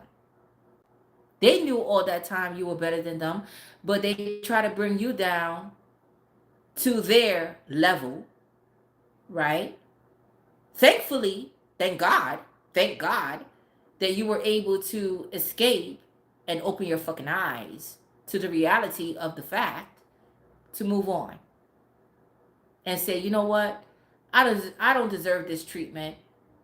I'm better than this. I got to fix my life. I got to fix myself up. I got to do something with my life, right? So people are brought into your life for a reason. Either they're going to make you or they're going to fucking break you. Which one are you? Which one are you? Now, if you're like me, then the process begins. It's a process, right? It's a process. It's not going to happen overnight, bitch. And it's not going to happen in months. It takes motherfucking years. Sometimes years to level up. Yes. But with the process comes another P. It's called patience. You have to have patience with the process. Yes. And that's what I learned. I keep learning. God keep telling me this all the time because I got angry last night and threw my son's phone and, now I shattered the fucking screen and shit because I have no patience. Now today I had to learn patience. If I want the color, if I want to get the color that I desire, yes, I can cut your hair, but your hair is black. You dyed it. Your hair is black. I cannot color your hair. It's going to take a process. I wanted to blow through the fucking roof because I wanted my hair cut and colored today. The fuck you talk about, right? But I have to have patience. And this is what God is teaching me each and every day about my temper. Because just last night, I just threw the fucking phone. Boom! Bam! Against the wall. So, yeah. So I'm still working on my temper. It takes time. It takes time. So just when you think that, oh, I got it all together, I'm not this way anymore. Boom, boom, boom. My son broke his phone last night, and I got mad and threw this motherfucking shit across the wall. Bam! You see? So God is saying, you see, Tasha, you still didn't learn, right? You still have that hot temper, right? Okay, I'm gonna teach you a lesson tomorrow, which is today. What I paid for a haircut and a color, and I didn't get my fucking color today. Did I, baby? I had my son. I wanted to blow through the fucking roof. I look like I can't get my color today. Like, what are you talking about? No, because and I had to like woosah, right? But then when she explained it to me, then I calmed the fuck down. Like, yo, blah blah, this and that, da da da da. But come 2 weeks, in 2 weeks, come back and we're gonna start the process. See? So it takes time. It takes time. And in life, everything takes time. It's just giving yourself that time. You have to give yourself that time. If you want to heal, and if you want what you want, if you want what you want and good results, it takes time. You have to have patience. And that's what I'm learning. So, me being single these years and me not having sex, I told my cousin, she's a Virgo, my favorite cousin, September 11th. I told her, I told my niece that too. And she's a Scorpio. told them both, I don't miss sex. They were both surprised, like, Tasha, you, you. I said, yeah, I don't miss it. They were looking at me like, do do do do do do do do. What are you eating? What are you drinking? Is somebody corrupting your mind? Did somebody bug you? No, no. I just had to sit down and think about my life as a whole and who I gave my body to and who treated me, the way that they treated me. So, no, there's nothing wrong with me. It's just that it's a spiritual thing, you know? And I feel this point in my life by me not having sex, I spiritually elevated in the spiritual realm. I know I did. I spiritually elevated in life to where my, intuitions are more powerful, that I could see things before it happens, that I could feel things and pick up on things because they give it to me. I hear it and I just say it and it comes out. People are astonished sometimes, like, what the fuck? But it just comes to me. And I feel like me saving myself and turning myself around and giving myself to the spiritual realm and saying I'm not gonna have sex, I'm not gonna do this, I'm not gonna do that. They don't oppose me of drinking now. I'm drinking, you know. I quit smoking cigarettes. That's but I still vape. But I'm doing things to better myself. And that's the spiritual realm applaud you for that. When they see that you're progressing and you're trying, they applaud you for that. You see? So, a lot of people don't know that people carry energies on them, you know, negative energies. When they sleep with you, they attach something to you. So you got to be very careful of who you sleep with because people carry incubus, succubus spirit that could attach to you. You see? Because they're not fully healed. So they're just sleeping around with other people and this and that, blah, blah, blah. I don't want that. And so my spirit team is going to protect me from anybody who has diseases, sleeping around, and no, no, no. I'm too far. Right now, I'm too much in the spiritual realm to deal with people like you. I've dealt with people like you before. Have I had STDs? Hell yeah. I had two in my life.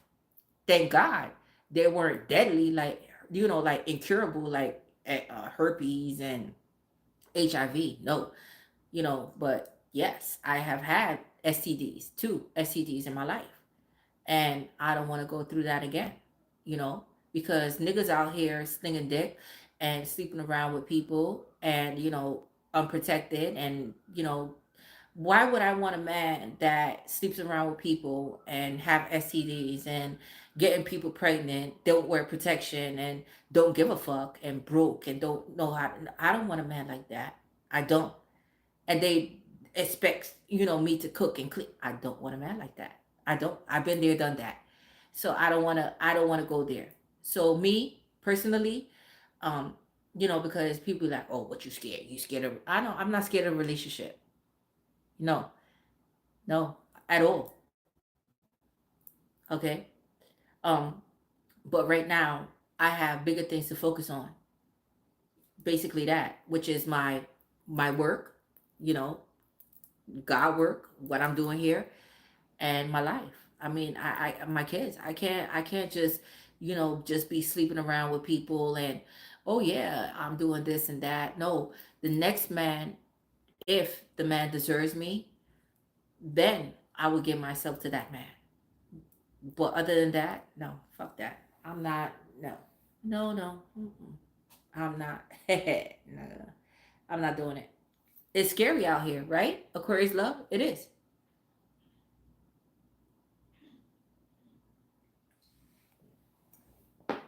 It is scary out here. Okay.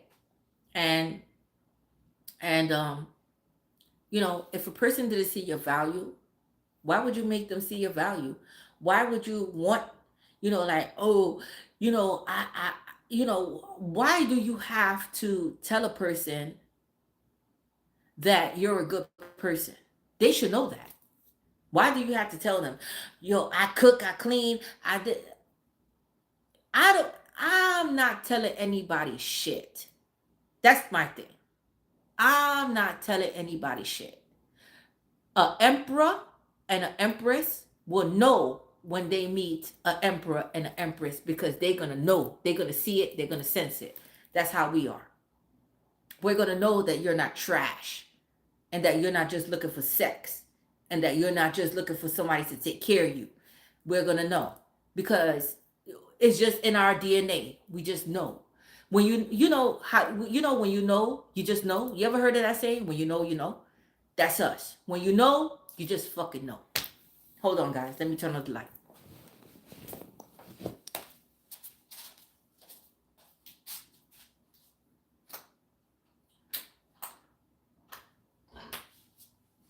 Khalil, Yeah. turn on the light in the room. You hungry? No good. You sure? I just ate. No, you just ate? I just ate. Remember? I know, but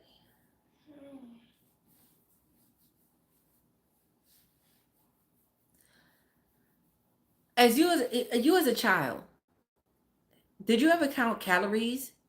My son counts calories. Like, oh mom, did you see this? It has 240 calories. And I'm like, okay. I mean, I was just I don't know.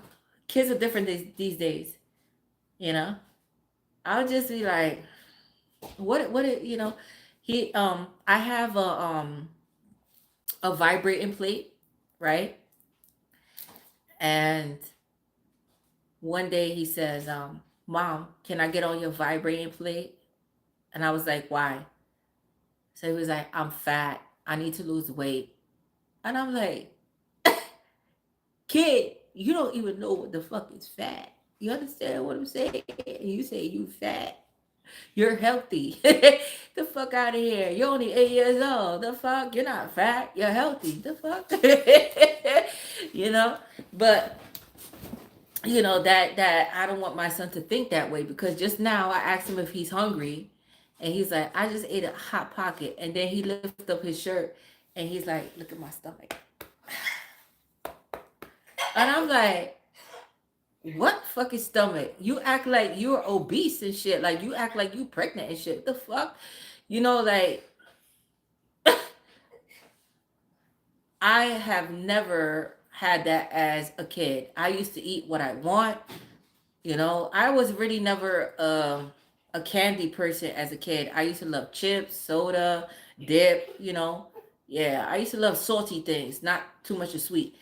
Now that I'm older, I love sweet things, not so like I love in between, salty and sweet, like sweet and savory. I love that.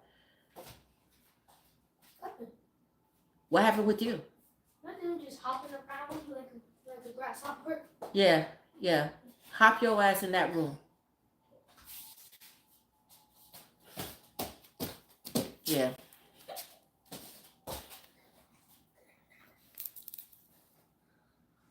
My son think I'm so funny. I think all my kids are. I think all my kids think I'm funny, and I'll be serious as fuck. But every time I say something, they be laughing laughing like, "Oh, mom, you're so funny." And I'm like, I don't know. I'm not meaning to be funny. Like, what the fuck? Do I have like comedian on my fucking forehead? Do I have like ha ha ha on my forehead? Like, yo, I'm not fucking playing with you. I'm about to rock your shit. Like, do what the fuck I say. Like, yo, the fuck? The fuck is wrong with you? I ain't fucking laughing with you. And then when you rock their shit, then it's not funny anymore. Now they crying and shit. Like, now that's funny. Because you thought it was funny, right? Yeah. Shit. Fuck. But anyway, guys, my dreams are usually black and white. Yeah,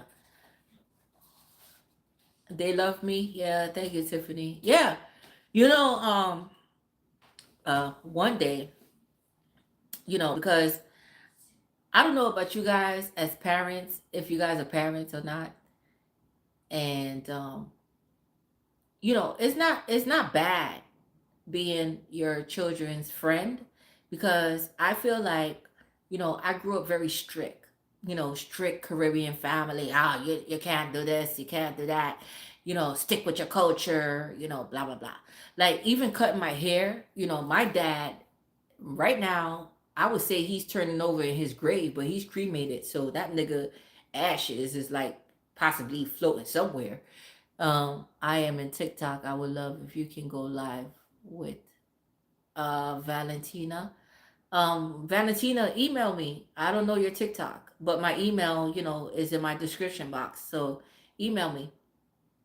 So my culture, they don't like you to cut your hair. They feel like you cut your hair is like the biggest sin. Like, oh my God, you cut your hair. So my dad, he was always like the long hair. He loves long hair. My dad. He, my family feel like hair is strength. Your hair is your strength. That's Caribbean people. Your hair is your strength, right? And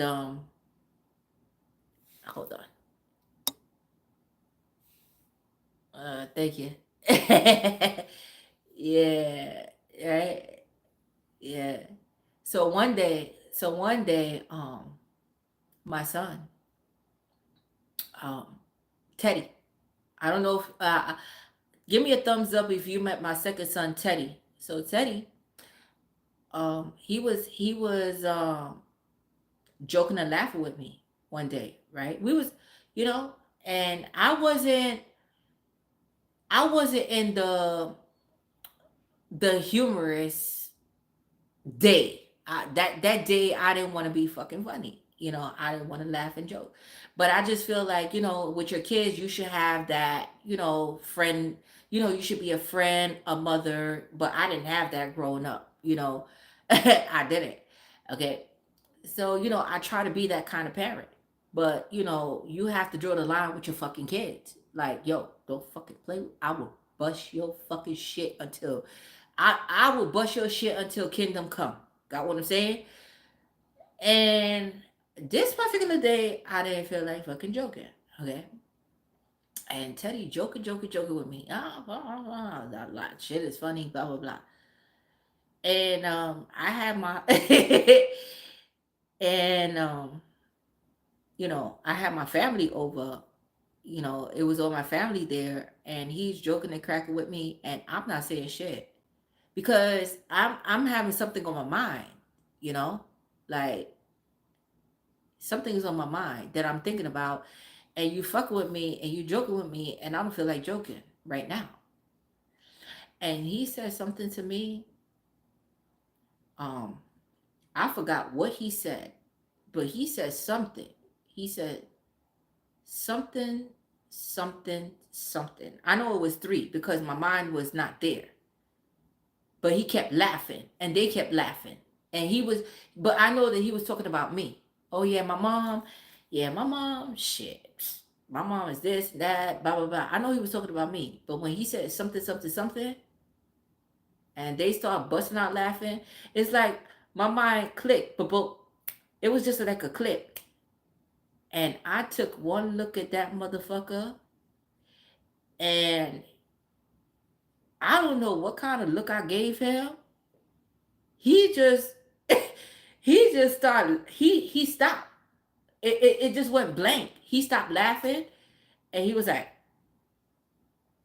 and he came around and he was like, I'm sorry, mom, I'm sorry, mom. I was like, get the fuck off of me. And he was like, I'm sorry, mom, I'm sorry, mom. And the joke was over. I was like, yo. But I didn't remember what he said. It was just boom, boom, boom. I looked at him. He looked at me. We locked eyes, and he was just like, "Joke is over. My mom is not. My mom is not playing right now. She about to." And he was like, he came over and he hugged. He bear hugged me like, "I'm sorry, mom. I'm sorry, mom. I'm sorry, mom." But I didn't know what he said because he was cracking jokes about me. I didn't mind. But that moment when I looked at him, it was like she gonna kill me right now. Like let me hug her. Let me bear hug her before she starts swinging. Yo, that shit was crazy. And I remember that day like it was yesterday. But the funny part about it is that I can't remember what he said. And I asked him, like, yo, Teddy, what did you say? He would not tell me. He would not tell me. But it was just something that it was just, like Law and Order, dun dun. Like that's how it was. Like, dun dun. I just looked at him like and he was like, party over, joke is over. Mom is not playing this. Let me hug her. Mom, I'm sorry. And I'm like, what the fuck did you just say? And he's an older guy. That's what I'm saying. My kid is not young. He's going to be 28. And at that time, he was like about what? Like 20, 23, 24. He was still, but he was still like older. But that's how you want your children to be. Like, respect is respect. I would knock your fucking, you smiling, you laughing, I would knock your smile off. Got what I'm saying? Like, don't fuck with me. Yeah, and it was just like, boom, mama's not joking. Mama's serious. Yeah. Hey, Nika Marie, thank you. Yeah. Because you want to be your kid's friend. You want to be, like joke and laugh with them, but you have to draw the fucking line. Like, yo, yeah, okay. But until this day, I haven't, me and Teddy, we have our riff and raff. But even if I asked him till this day, he would never say what he said. He would never say what he said. Okay, because he know. So it's okay to be your kid's friend, but always know that you have to have those boundaries. Like, yo, don't cross this shit, bitch, because I will fuck the same way I brought you into this world. I would take you the fuck out, motherfucker. Don't cross it. You have to let them know, like, bitch, motherfucker. Okay, yeah. Yeah. So yeah, and even my oldest son, he's 30 years old. He don't fuck with me. He do not. I think Teddy played more with me than my oldest son. The 30-year-old, nah. We could joke and laugh, yeah, but when it gets serious, and he gets serious too. Like, I ain't even gonna touch it. I ain't even gonna. Tasha, I ain't gonna touch mom. Teddy, keep fucking around. That Capricorn know his limits. He be like, I'm gonna stay right here and gonna watch mom fuck your ass up. Yeah, that Capricorn, that Capricorn don't touch it. Yeah, he's firstborn. Yeah, that's right. He be like, mom crazy. Go ahead, keep playing with mom. But he would egg them on, like, keep playing, keep playing.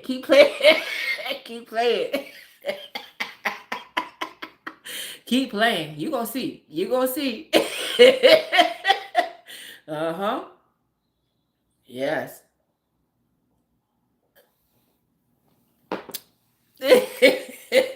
Uh-huh. But anyway, guys. Yeah.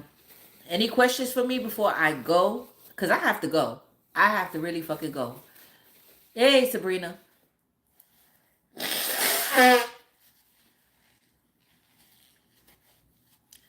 My email, my email is in my description box. Like if you go to any of my videos and just push the drop down, it's there. My email is too long for me to say it here. It's too long. When's the next live? I don't know, babes. This is just a pop-up. I don't do lives anymore like that. Okay, Luke.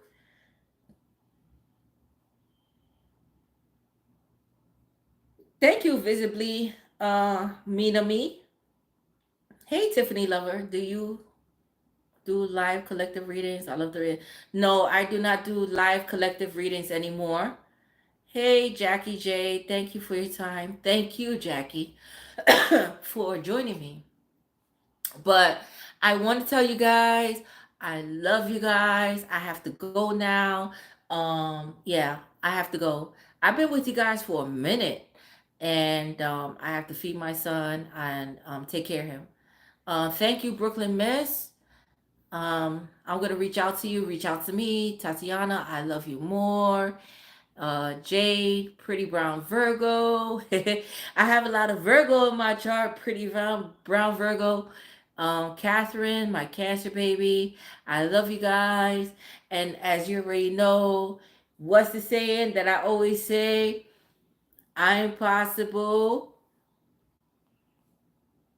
I'm waiting for you guys. If I'm possible, then you're.